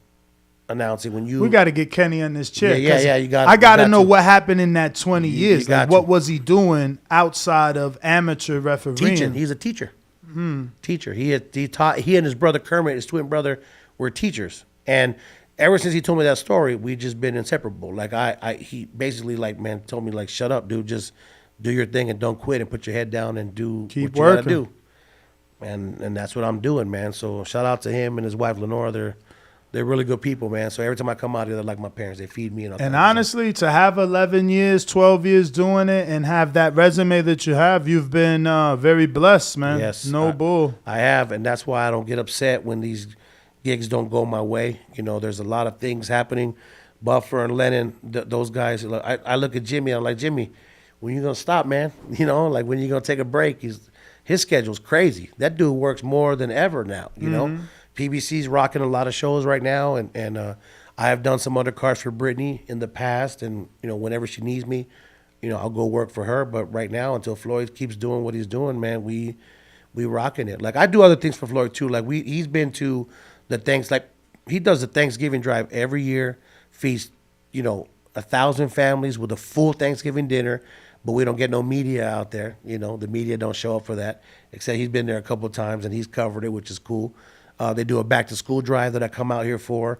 They give away about 3,000 backpacks with a full school thing, and we really don't get no publicity for that either. That's just certain things that you just do. As I get older, Ness, I feel like my story in my neighborhood back in Phoenix, like there's a way out for these kids, and if you could just save a couple, man, that's what the focus is. Man. It ain't even about I need to make this money, I need to be on TV. It's like, do I need to bring these cats some awareness that they can do whatever they dream of doing. If I did it at 32 years old, and I'm on pay-per-views, and I did David Benavidez and Ronald Gavril, my the very first title fight at the Hard Rock, and that to me is my number one. It's not even the Mayweather McGregor, because David, I've known those kids. You remember the date of that fight? Yeah, it was September 9th. 8th or 9th. 9th. Yeah. Today's the anniversary. 2017. 2017. Oh, okay. So we're 5 years away from that. That's how Actually, ironic. I think it was the 8th because it was a Friday. Yeah, it was the 8th. It was crazy because Jimmy Lennon got booked in Europe. And Kenny and Skip, he used to produce it for PBC. They're like, you want to do it? I'm like, hell yeah, let's do it. And it was crazy because I've known David, since he was a little boy at 250 pounds, bro. And for me to be able to do that, my first WBC world title fight, and I got my boy standing there across, it was ironic. I had Ronald Gavril, my Mayweather brother, and then my little brother across the way. You couldn't really ask. Bittersweet, though. Yeah, you couldn't really ask for anything. Well, it was a draw, so. Oh, no. No. Oh, David won, yeah. Yeah. A lot of people thought, a lot of people did think it was a draw. It was a close fight. It was a close, good fight. He went back and made it more definitive in the second one. But I got to tell you, Ronald Gavril, dude, like, not to get off the subject, but that cat, I told him, I said, I've never seen anybody take a punch like you take a punch. You stood up to David for 24 rounds, bro. 24 rounds. Like, I'd never seen anybody do that. I mean, at the second fight, he went to the hospital. I think he had a broken rib or something like that. But, we're blessed, man. We're blessed, and we continue to do the things that we do. And hopefully in the next 10, 15, 20 years, I'm 43. These guys are doing it. They're 70, 67 years old.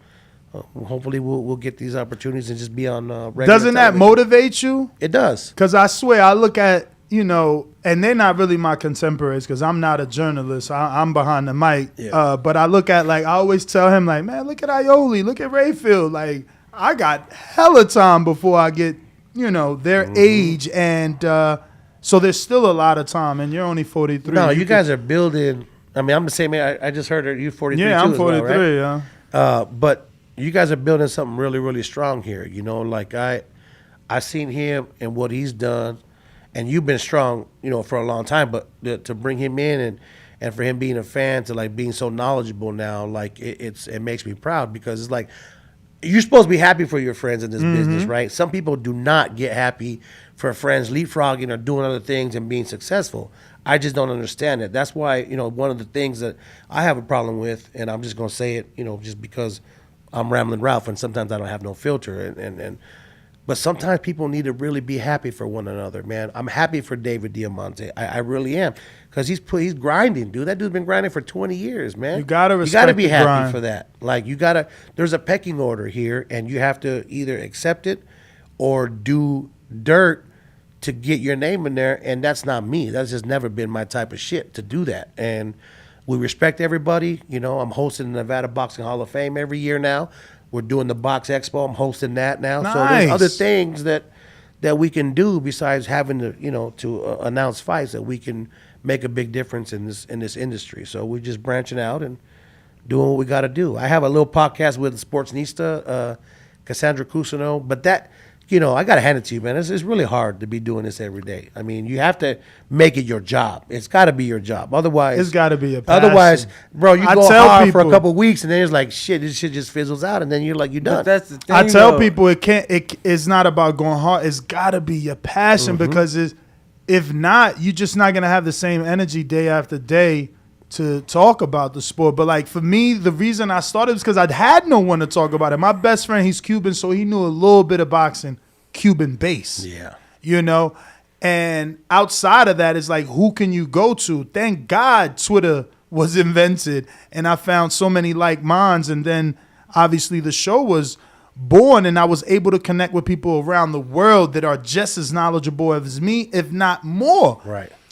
And that's that was the beauty of it because typically, again, in Chicago, how was it for you? And you left early, but how was it in the Army? Like, were you able to have a serious boxing conversation? No. Like, in Chicago, I would only watch, like, the big fights, right?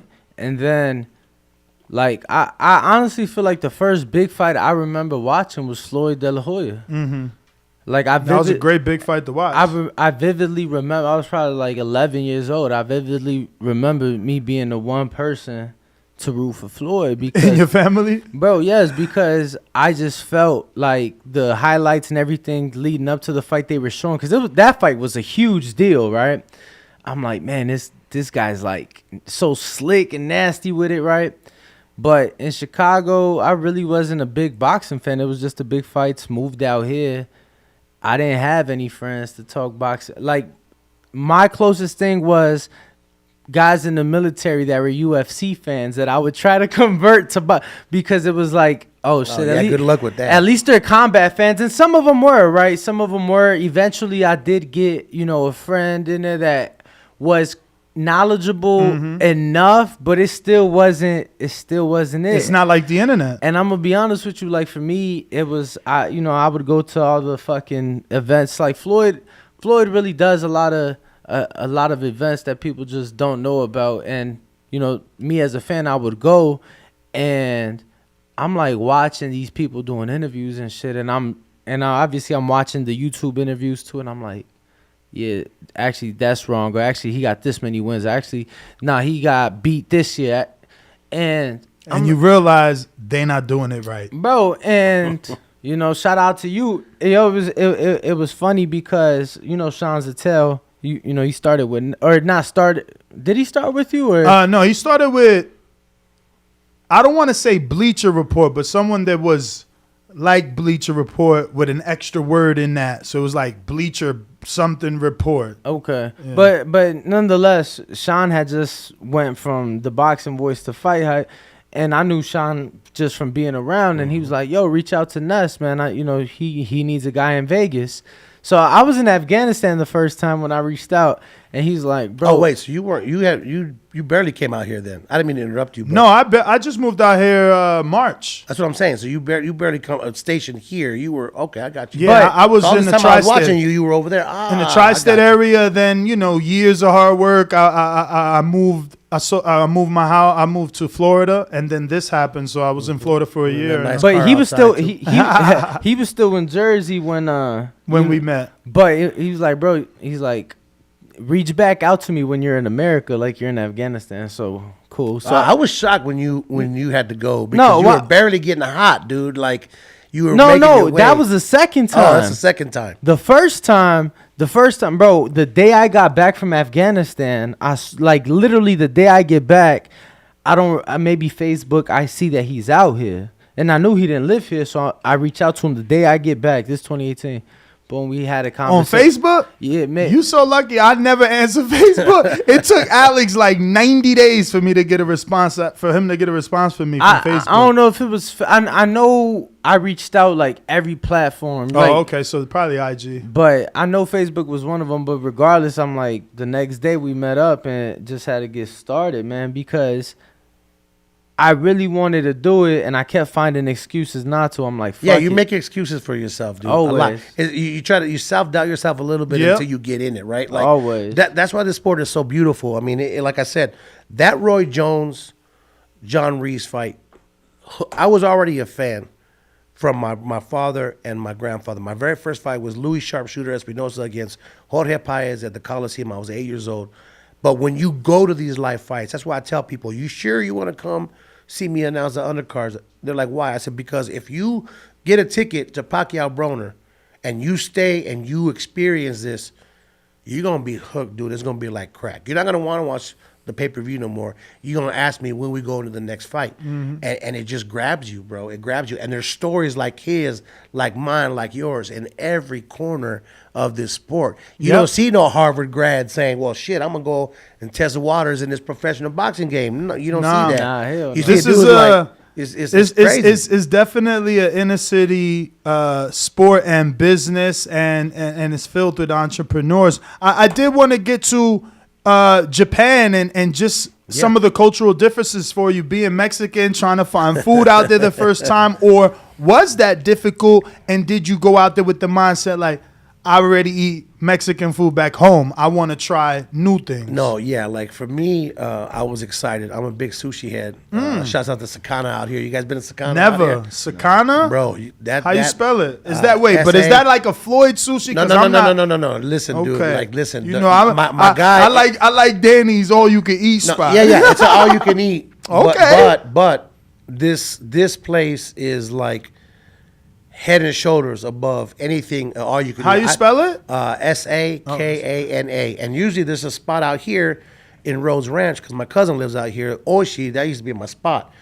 And this place kills it. AL3, the DJ for the UFC, put me on this place, and that dude's real. Damn, picky. 2,000 reviews. They must be really. Yeah. They're jamming, dude, and they're all you can eat is really inexpensive and it's bomb. You know, I believe you because you've put me on to, like, any recommendation.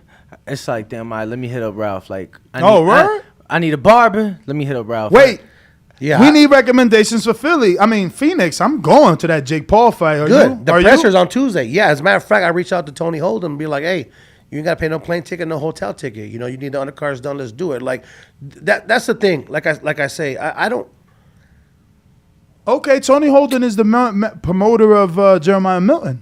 Yeah, he does a lot and of works the a lot Jake with Paul Top Rank stuff and most valuable. I think he is the one that, if I'm not mistaken, will go out and get the license for these guys and then just, you know, I think that's what he did for this last fight. Anyway, I reached out to him. Look, it is what it is, bro. And I keep trying to tell people, like, you guys had Big Mo on, right? Big Mo. Okay, all right. So look, that dude ended up friend requesting me, and I'm cool with that cat.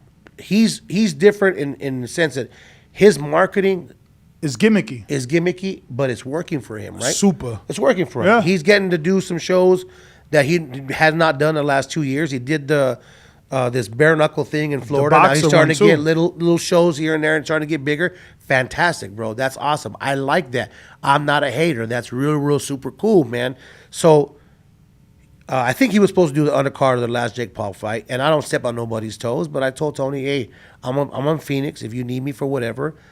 Dude, I would do local shows after already going to Japan at home and do one fight just so my son could see me, you know, nice. and help out with the rest because that's just what you're supposed to do. I'm going to go back to Japan, though, on this food thing. I don't want to forget because you've already asked me twice, and I'm a tangent kind of person, man. Kenny Bayless, again, I'm going to keep reiterating this because the dude saved me. I got off the plane, no English words, nothing, bro. All in Japanese. I had no idea where I was going. I would ask somebody. They didn't speak English. It's crazy, dude. And it's like they know English is the first language of this world. They tripping. Yeah, but how it's still they don't accommodate for other people in America, which is crazy. Where do they get the most of their tourism dollars? You would figure you would cater to that language.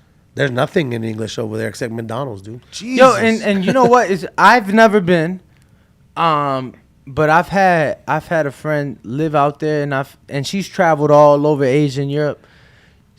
That's been her biggest complaint was that America doesn't cater to other countries, and that the rest of the world does cater to English-speaking countries. I don't know because we couldn't find someone speaking English for the life of us. But Danny, I think that's why, like, because. And I don't know if this is factual, but it's a kind of a phrase I've heard throughout life that English is the first language. So it's like, why would America put something else up for the tourists? Like, we are the first language, so it's like in Dubai and in Abu Dhabi, they all speak English, bro, because they know it's dollars, bro. The tourism, I that's what I thought. So maybe it's Europe, though. Maybe Europe goes there because Europe is big to travel. Like, they come to my country a lot. They travel a lot, Europeans. So I don't know. Maybe it's not Americans, but food and Kenny Bellis. It was crazy. So Kenny's like, I got this lady named Chisa out here. She's a representative for WBC in this area. She's going to take us out. He says, I'm going to take you to the hood. I said, we're going to Tokyo hood? He goes, yeah, we're going to go eat in the hood. Man, Kenny, it wasn't no hood. First of all, there's no garbage in Tokyo.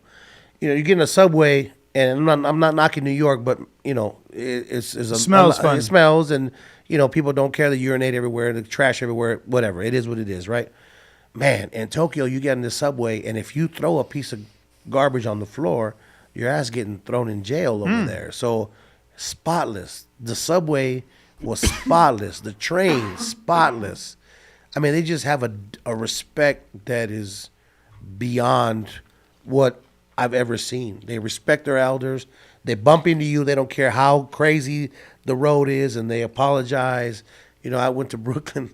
I got hit twice in the shoulder. I wanted to fight somebody because they'd be like, you know, fuck you. They just keep on walking. You know, that's just the way it is. But, yeah, it was a little rough, but I got to eat the best sushi and tempura that I ever had in my life. Nice. And it was in the middle of this little hood. Again, we didn't get a chance to stay very long. I think this next time I'm going to stay a few more days. In Dubai, we stayed 3 weeks. I got to see the whole, 3 weeks.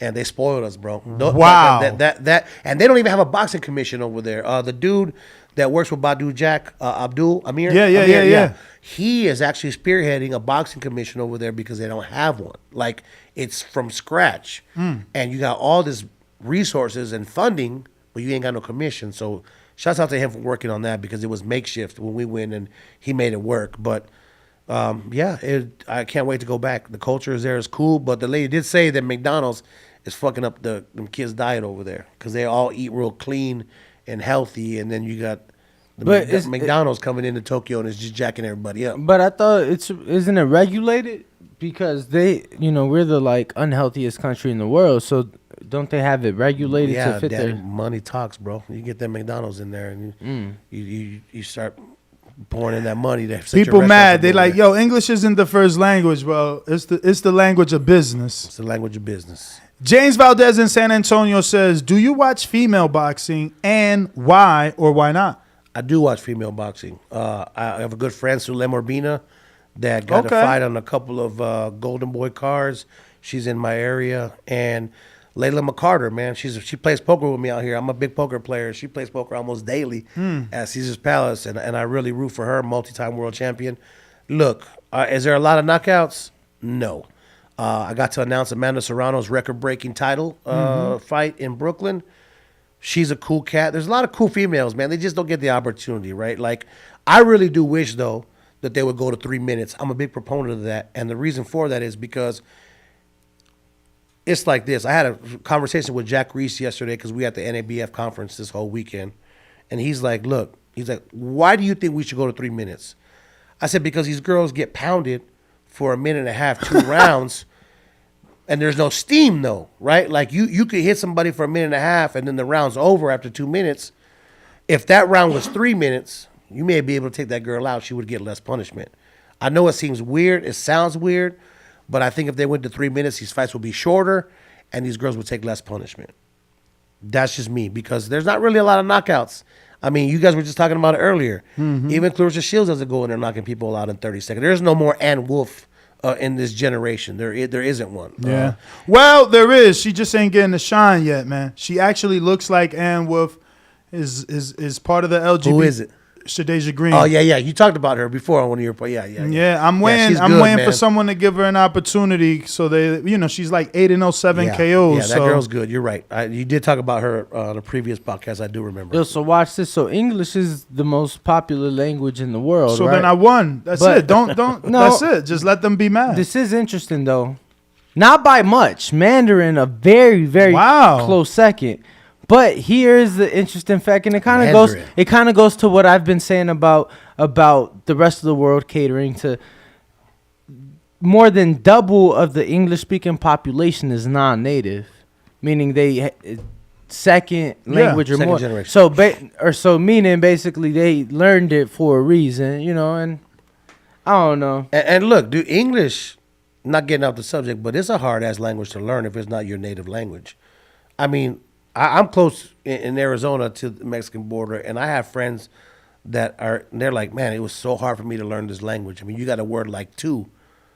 And I said, yeah, what's wrong with the two? He says, well, you got T-O, T-O-O, and T-W-O, and they mean completely different things, and yet they're only separated by a letter. He says, and this is very difficult. It is. And who told you this? My friend of mine, that like he. And what's his first language? His first language is Spanish. Yo, and it's easy for them because it's spelled the way it sounds. Yeah, right? but Spanish is literally like one word. Depending how it's being used, it can be spelled 6 different ways, depending how it's being used. So it's like the majority, the beginning of it'll be the same, but the ending it'll be. I'm like, bro, what the fuck? And then everything has an accent over it, bro. I got a C in fucking Spanish class. Yo, did you see the tweets between Bumgarner and McKellar?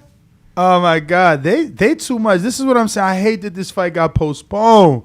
I think you talked about it, but you didn't give us detail, Danny. I just want to say it really quick. Obviously, Bumgarner says your ass whooping got postponed. Have fun making weight again with 2 laugh out loud emojis. McKellar comes back and says your payday got postponed. Have fun going back to being broke. Biatch.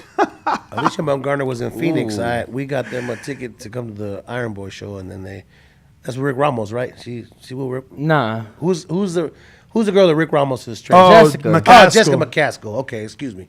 I misspoke, but yeah, McCaskill. I don't know, man. I think it's even going to be even better now. Like this doubleheader is going to be even better now. But yo, did you see that the penciled in date, not official, penciled in though, is October 15th, which currently is Floyd's exhibition. So your ring announcing. So no, our exhibition's coming up literally like in a couple weeks. We out of here like next week. I had to just send my last passport photo in because Japan's still closed, like COVID closed. What? Yeah, they're doing weird shit. They had to send me. I had to send over a new passport photo. COVID with my Clear app thing. So yeah, we still doing craziness over there. Yeah, well on the 15th you got Haney Cambosos, Wilder Hellenius, Plant Durrell, Shields Marshall, Bear and Mayor Bumgarner. So you're gonna go to Jake Paul. You're gonna come to Phoenix. That is my plans. You gonna come too? Yeah. I mean, good. I'm gonna take you guys out. Yeah, it's crazy. I've lived here all this time. I've never in my life been to Phoenix. You'd enjoy it. Never been. And yesterday we had a Phoenix guest. He that's said, my little dude. Bro, he said that the flights was $38. Yeah, that's Frontier though. They ain't gonna be like that next weekend. I try to bring my girl out here for Canelo. Vegas is smart, bro, because they know the little Mexican cats from Phoenix and California. They're gonna pay that flight, especially because they raised it. Yeah, it's like $300 one way. Yeah. One way. Oh wow. My man just came for $38. I know. Yeah, but you got to think about it too. It was a $38. weekday too. Yeah, Southwest right now running a special. I'm flying out on a weekday. I'm doing fight week. No. I'm just saying if I fly out, because honestly I'm struggling. If you're coming for the fight like he was trying to do next weekend, bro, you come in maybe the weekend, so Friday. You know what I'm saying? If you come in Friday. But you know, that's the mistake that people. Yeah, I know make. you talking about for them, like, but for us, you know, I try to get there Wednesday by the latest. But that's what I'm saying. That's a mistake that people make. When you come to Vegas now, you can't just be doing this Friday to Sunday. Nah, you got to come Thursday to Monday. You might as well just do it. If you're gonna do it, just do it. Especially if you do Monday, you definitely gonna get a cheaper flight. Leaving Sunday is tough because everyone wants to leave to get to work Monday. Right. But if you're willing to sacrifice your Monday work. Oh yeah, you're gonna get a dirt cheap ticket. You gotta get dirt. You guys will have dirt cheap going over there, right? There's I don't know if I'm flying yet. Like I'm gonna be real. Like, I smoke too much, here, bro. I never fly over here when I come. From Phoenix. So you drive? Hell yeah. How long is it, bro? It's 4 hours. You know, by the time I get to the airport, I thought you told me 6. No, Tucson. Yeah, 6. Tucson 6. Tucson. That's where I've been. Okay. I've been to Tucson. Oh, you drove right through Phoenix and went. How far is? Yeah, I was covering the fight in Tucson. Ralph, how far is going to be the Jake Paul fight from here?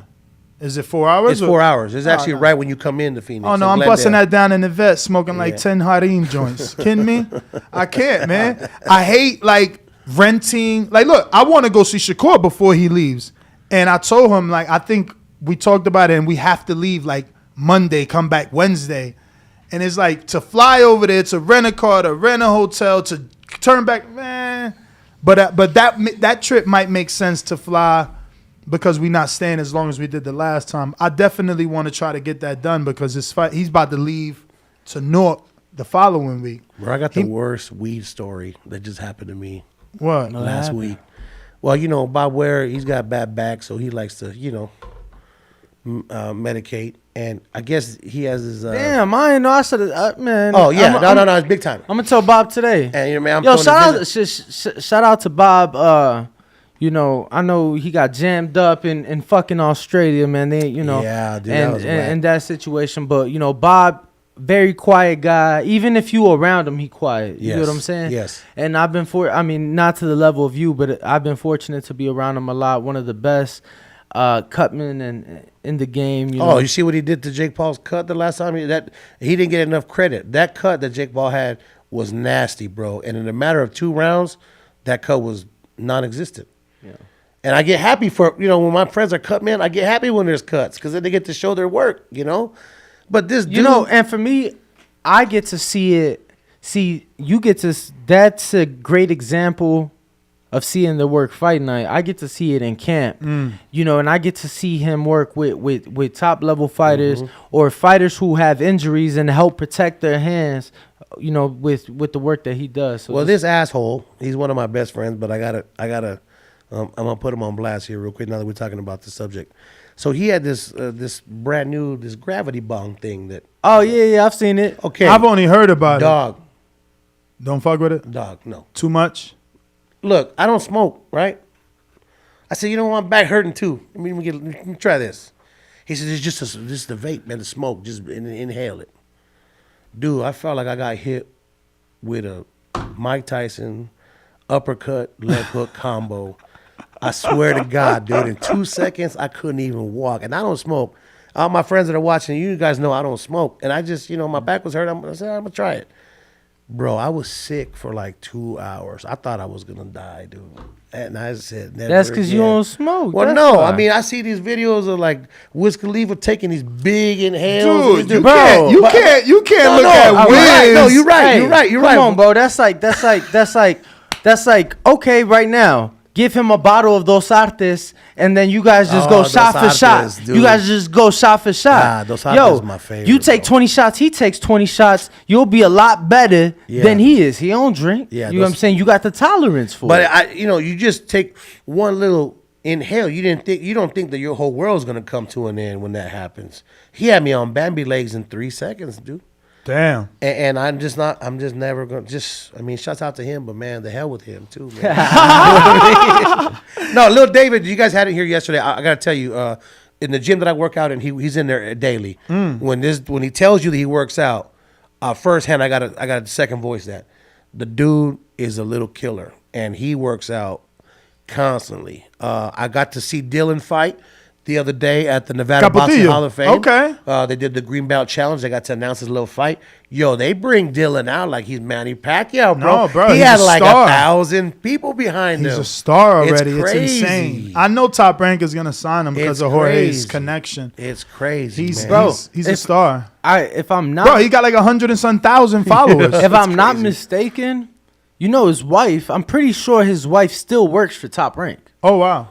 Like I'm pretty sure because I know she was working Oh wow, doing like what? Doing the travel for all the Spanish speaking fighters. Oh okay. Yeah. She's like the booking agent, Right. Brittany of Top Rank for the Spanish. Yeah, for the Spanish fighters. I got my producer being a hater, and he says, as a ring announcer who probably values getting people's name right, could you explain why is it so important? Also, could you help Ness once and for all how to properly pronounce the name Eminentus Stenonius? Thank you for your help.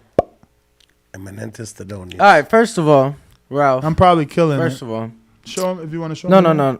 I'll show him. But first of all, can you explain when you have a fighter who maybe you've never pronounced that name, you may not know, how do you learn to pronounce their name? So what I do is a little bit different than almost all the ring announcers. I learned from Bernardo Osuna 3 years ago. This cat, even if he's not doing play-by-play, you should see my man's notes, bro.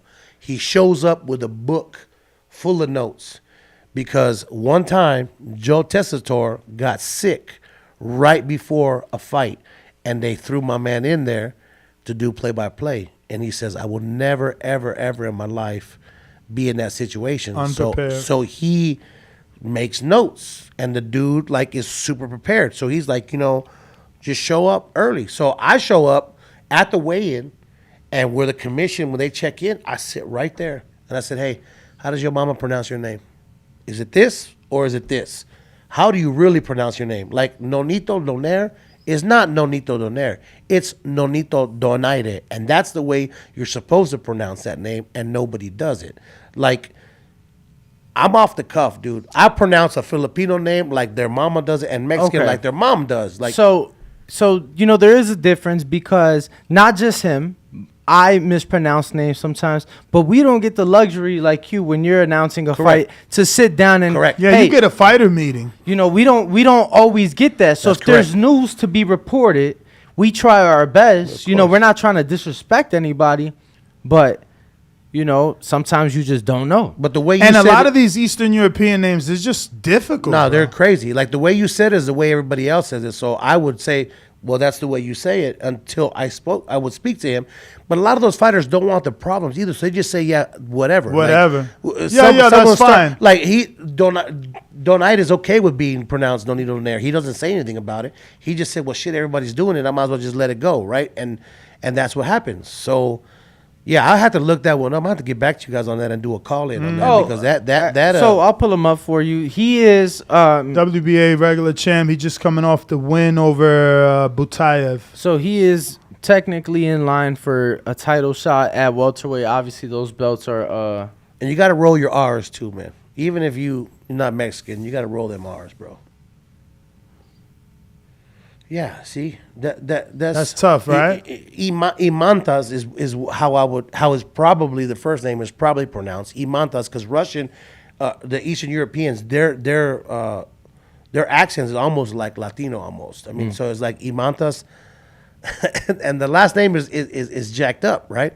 Stanonius. Like you have to really. You did it better than me. That's what he want. He always wants me to say Stanionis. But again, some of that letters might be silent. It just depends. And that's why we get the luxury of doing it. Some don't. I hear some. I show up to a card, and I'm not gonna mention no names, but they don't take the time, especially Mexican names, and you're not rolling your R's, and you're just not doing what you're supposed to be doing, and it kills me, man, because it's like, dude, that's the dudes.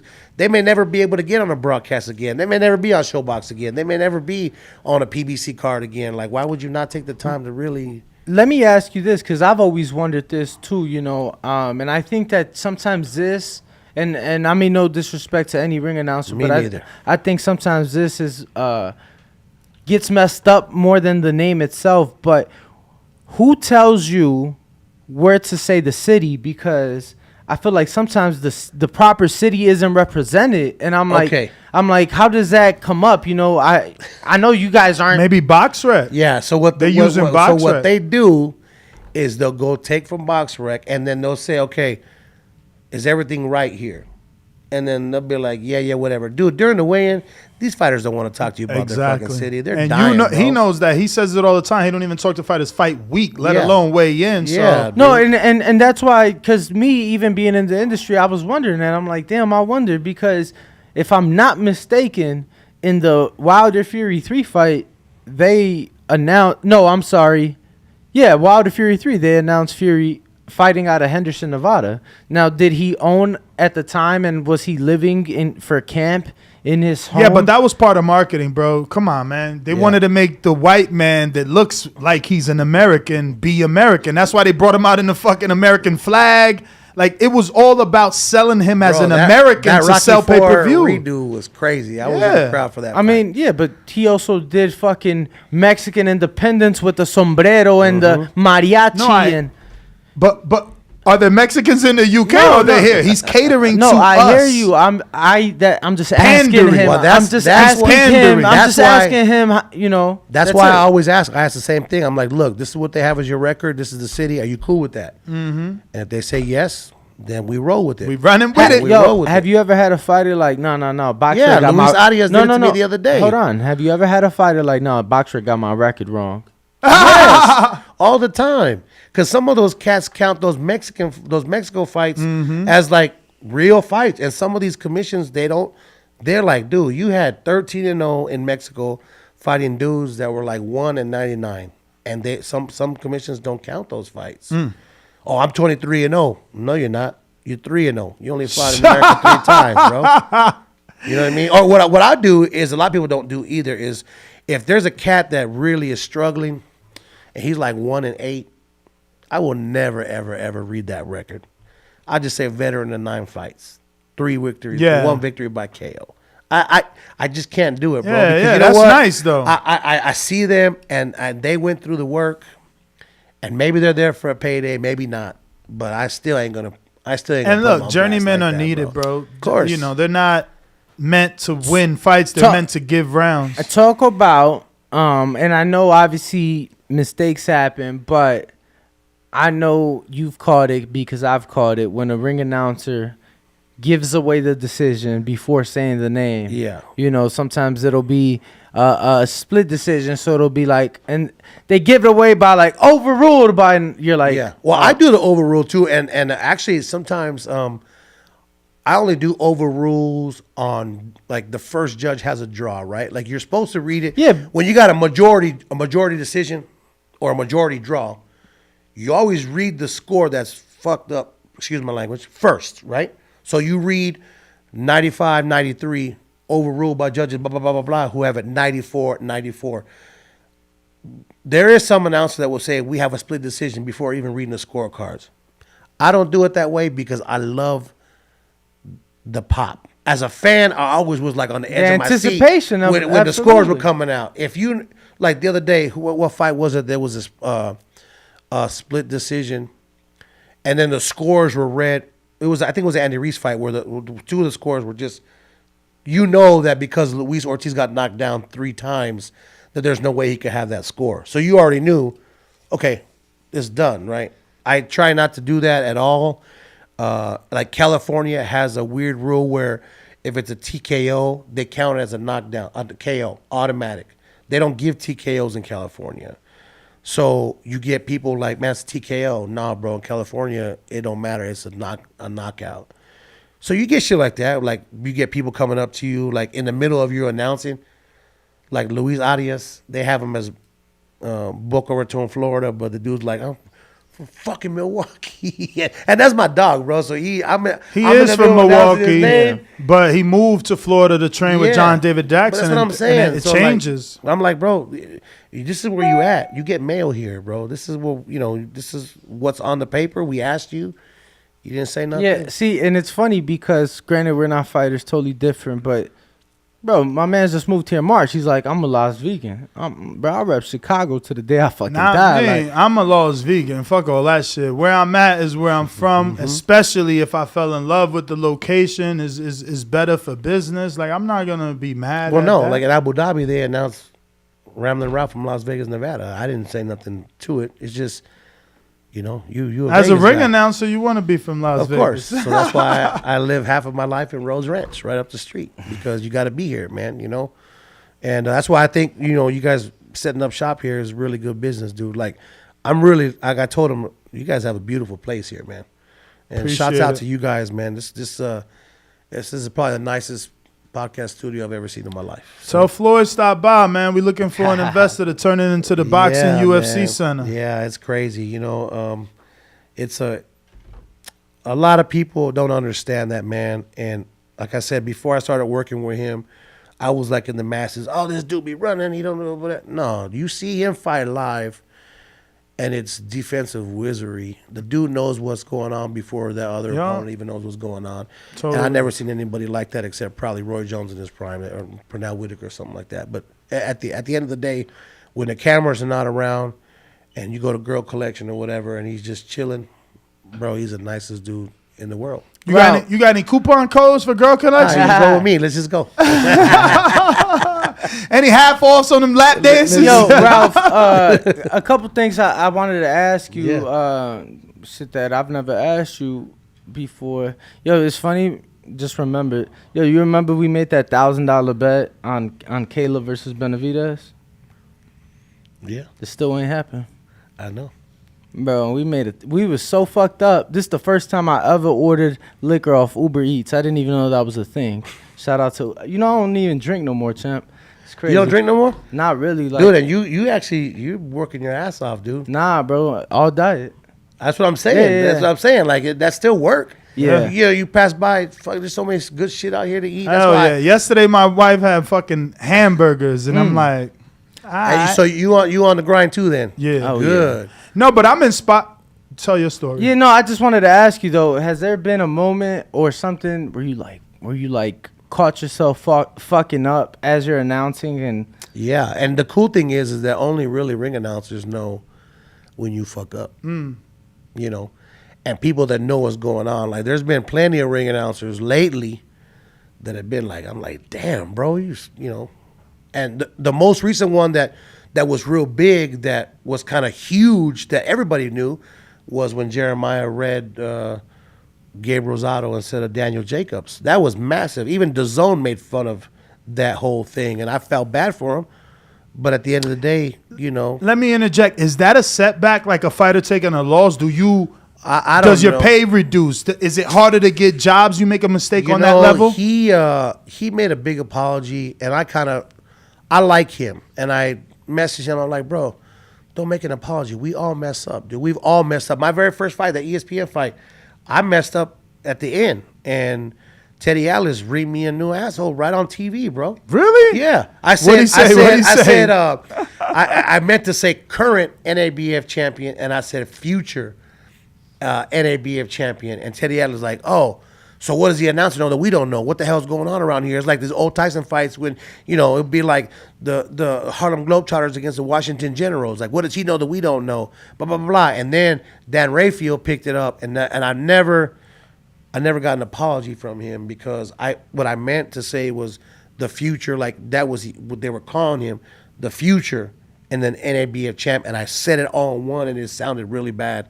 And Dan Rayfield talked so much shit about me that day, like amateur bush league, blah, blah, blah, blah, blah. That was my first time, bro. So I had to take all this shit. That was when Twitter was barely starting. So, like, I was on there, and my Twitter game sucks. I really need to get that, bro. I neglected it, dude. Because you can't really see what's going on. It's just a lot of information, right? So the Instagram and the Facebooks of the world is real visual. So, you know, that's what I started kind of leaning more to. But yeah, man, we mess up all the time. I mean, for Jeremiah, it didn't really hurt him because they still use him. You know, Golden Boy still uses him, and he's doing well. And we all mess up. Like, it's just, the thing of it is, like Michael Buffer, when he messes up, he just says, pardon me, and nothing happens to him because he's Michael Buffer. Jimmy Lennon messes up, oh, pardon me. And they're like, oh, that's Jimmy Lennon. That's okay. You can't, you know. I don't know about gigs and losing. You have to really, really fuck up in order for you to really lose gigs. I mean, like I said, the promoter, half the time they're not even listening to you because they're running around with their head cut off. Yeah. Especially, you know, we got a show in Arizona called Iron Boy Promotions that I announced for. Emily used to work with them, right? Yeah, dude, you got to come to those shows, bro. Those are lit. Like boy, actually, dude, those are lit. Let me tell shows, you, dude. The announcer used to be my co-host, James. What the fuck? McIntyre? Is that his last name? White boy with all tattoos? Yeah. He boxes. James Myers? James Rocket. Jameson Rocket. That's his name. That was your co-host? That used to be, yeah. Dude, he used to spar Salito, everything. Bro, do you know that dude was my color? Because I do play-by-play for that stream, too. Yeah. He's a good dude, man. Bro, he started with me. The reason he stopped is because the woman he married, they had that first child. He spent the night at my house in Jersey and everything. That's why he's not working with me either, because they had another second child. And yeah. he's like, I really want to spend some time with my kid at home. I'm like, well, Rocky, it's only a couple hours, bro. Because he's good, dude. Like, he's very good and very knowledgeable. Very Shouts good. out to Rocket, man. I got to get you back on the stream, Jameson bro. Rocket. He's very good. I didn't know that. Look at full circle, Yeah, bro. But dude, our shows are crazy, dude. Our shows are lit. We had Mayweather fighters go down there. We had Darren Cunningham. Yeah, he's out of here. You guys know that guy, Yeah, right? yeah. Darren Absolutely. Cunningham. He fought on our shows a couple of times because they just get crazy, dude. They got 3,000. So, Emily is not with Iron Boy no more. She started her own, right? She's working with this company called Del Sol. Out Okay. there. And she just signed Yes, Andy Vences, right? yes, So that's we good for had her. him on the show. Yeah, and she works hard, man. She's been Yup. in the game for a long time. For a minute. And we all just trying to grind. You know, she learned under Cameron Duncan. Yeah. Yeah. And she's been grinding for a very, very Ralph, long you time. know your shit. Oh yeah, bro.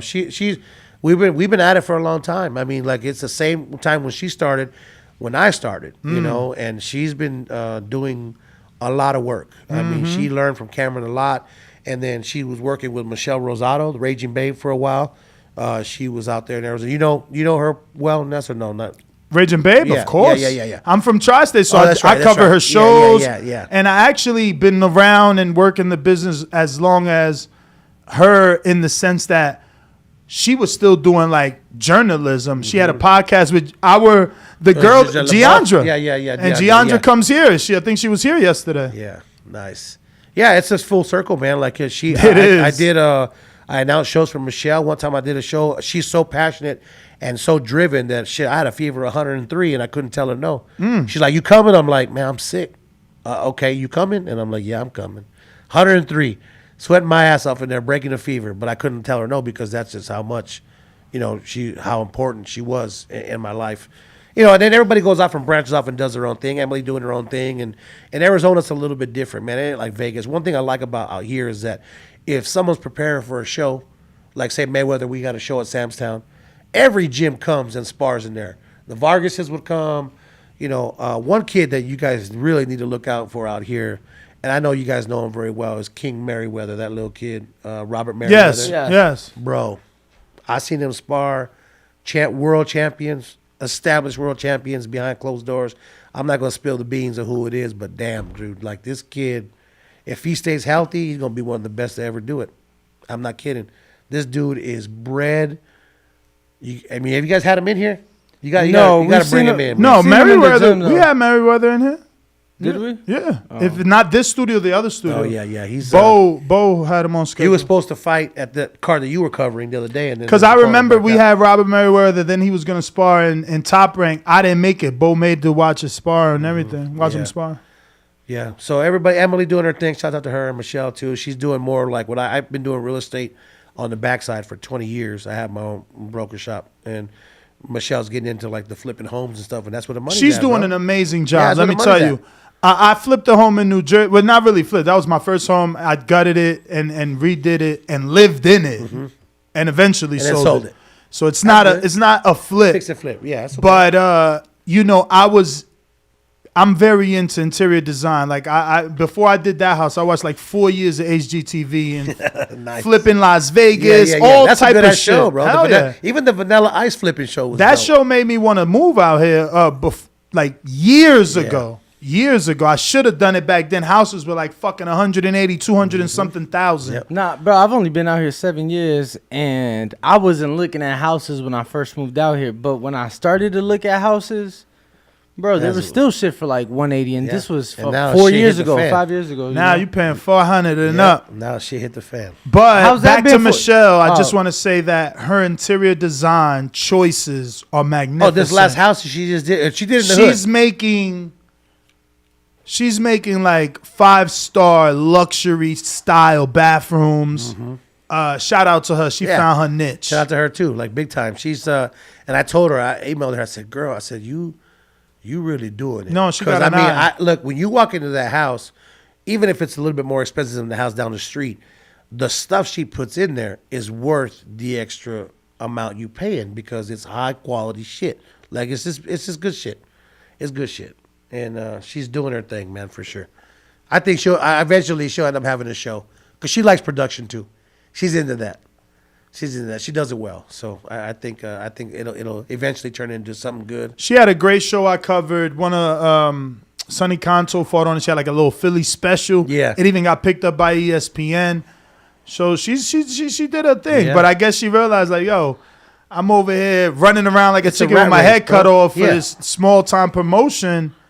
I could go flip a house, make $100K. It's just at the end of the day, like we had Iron Boy had Carlos Castro for the longest time, right? And Carlos Castro got picked up by TGB, and immediately they throw him in with Luis Neri and Brandon Figueroa, right? No time to get used to or acclimated to the big time. You going in with the big dogs, and it's hard. And so what happens is, like me being in this industry on the back end, you see all these guys go through hell for years, and then they make it, and then immediately they're thrown into the lion's den. When I first got involved in the business, I thought, dude, none of these cats are making any money. I got to figure out what to do. So I thought of this Box Mecca website where I can have, when these younger fighters, 2-0, 5-0, 6-0, 7-0, they get these merchandise and they sell it to their fans, right?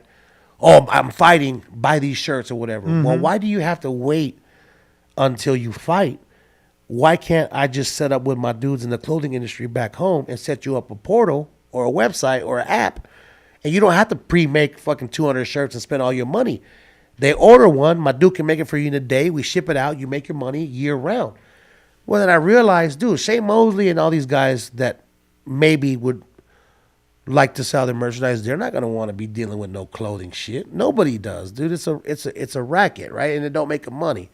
So then I thought about, okay, what else can I do for these guys? I can do a life insurance policy for these guys. In America, I don't know if you guys know this, but I always wonder why these athletes like Larry Fitzgerald, shouts out to him because that's my favorite football player of all time. I'm a big Cardinals fan. Patrick Peterson, why these guys had like 3-4 foundations. All these guys have multiple foundations, right? Even Floyd has a couple. Well, I didn't know that you could pay yourself through your foundation, only get taxed like 3 to 5%, as opposed to 30 or 50%. So your paycheck can come from the Cardinals into your foundation. You only get taxed 3%, and then you have to do your community hours or whatever. So I'm like, okay, what happens if a Manny Pacquiao takes a life insurance policy out on himself? You could do a future capabilities earnings for $500 million because he could earn that literally from now until he dies. You cash it in and you pay yourself back annually $250 million. That's happening in America right now. People are doing that. Big CEOs of corporations that are worth $1 billion taking out a life insurance policy and then cashing it in for half its value and taking care of their whole family. And people don't tell people that. But what I've noticed is that these kids are lied to, man, on a constant basis.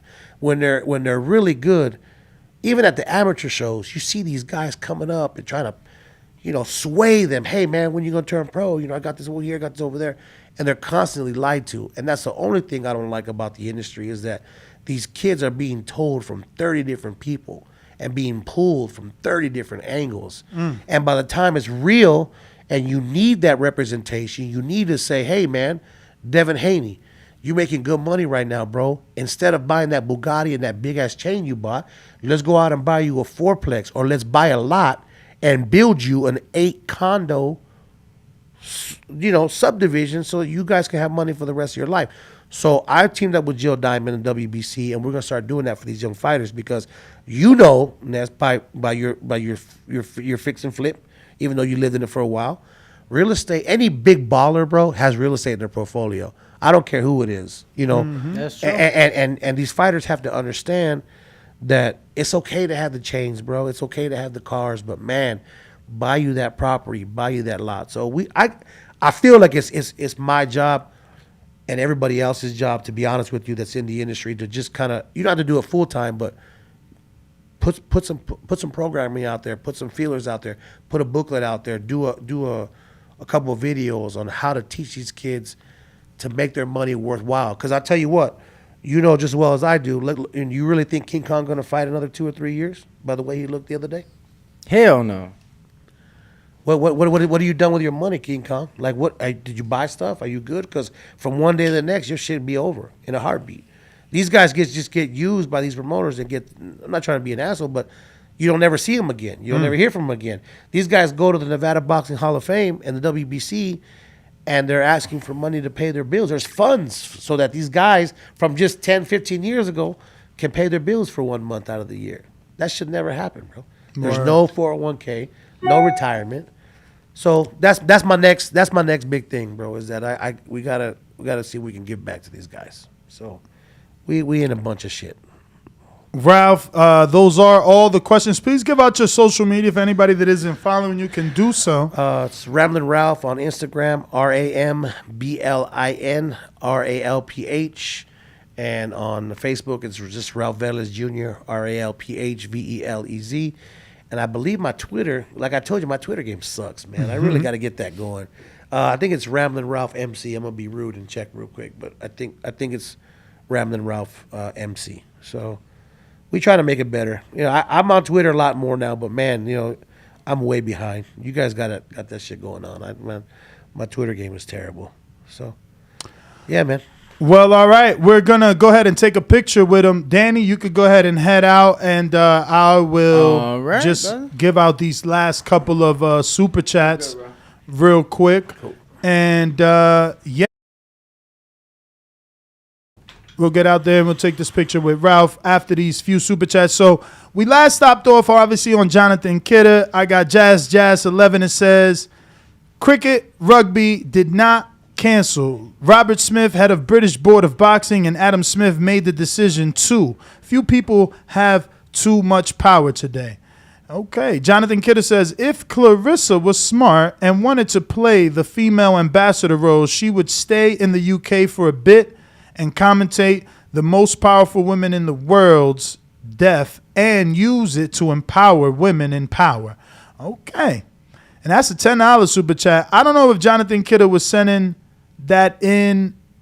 Oh, yeah, no, you landed on the keychain, which we do have to put you into that raffle with the keychain, Jonathan. So then we'll spin, obviously, for your big fat $10 super chat. So we'll do that before I move on to the next one. Let me see here.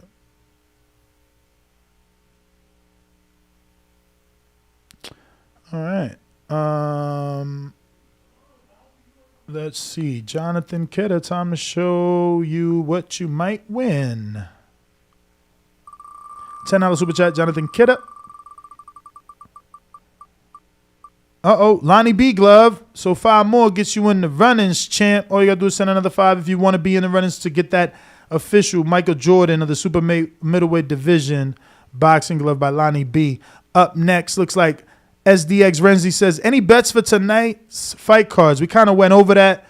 Brandon Glayton also fights today. We would have to check that out a little more. I don't know much about his opponent. I see he's fought a couple of common names that I know, but I don't know if Brandon will get the stoppage or not. Need more research. Big Matthew says, me PBC owes 7 people money from bets and disappeared. I would tell you guys, like I've been telling you, stop making bets with strangers. The right way to do it with someone in our community is definitely to use us as the middleman. You know, hypothetically, the bet is $100. You know, both of you send you 100. We hold it, and winner gets the money released. Obviously, I'm taking a piece, but at least you're guaranteed your money. Unlike now, allegedly PBC running around here with all y'all money. That's what y'all get. I bet with the casinos and bookies, y'all tripping, man.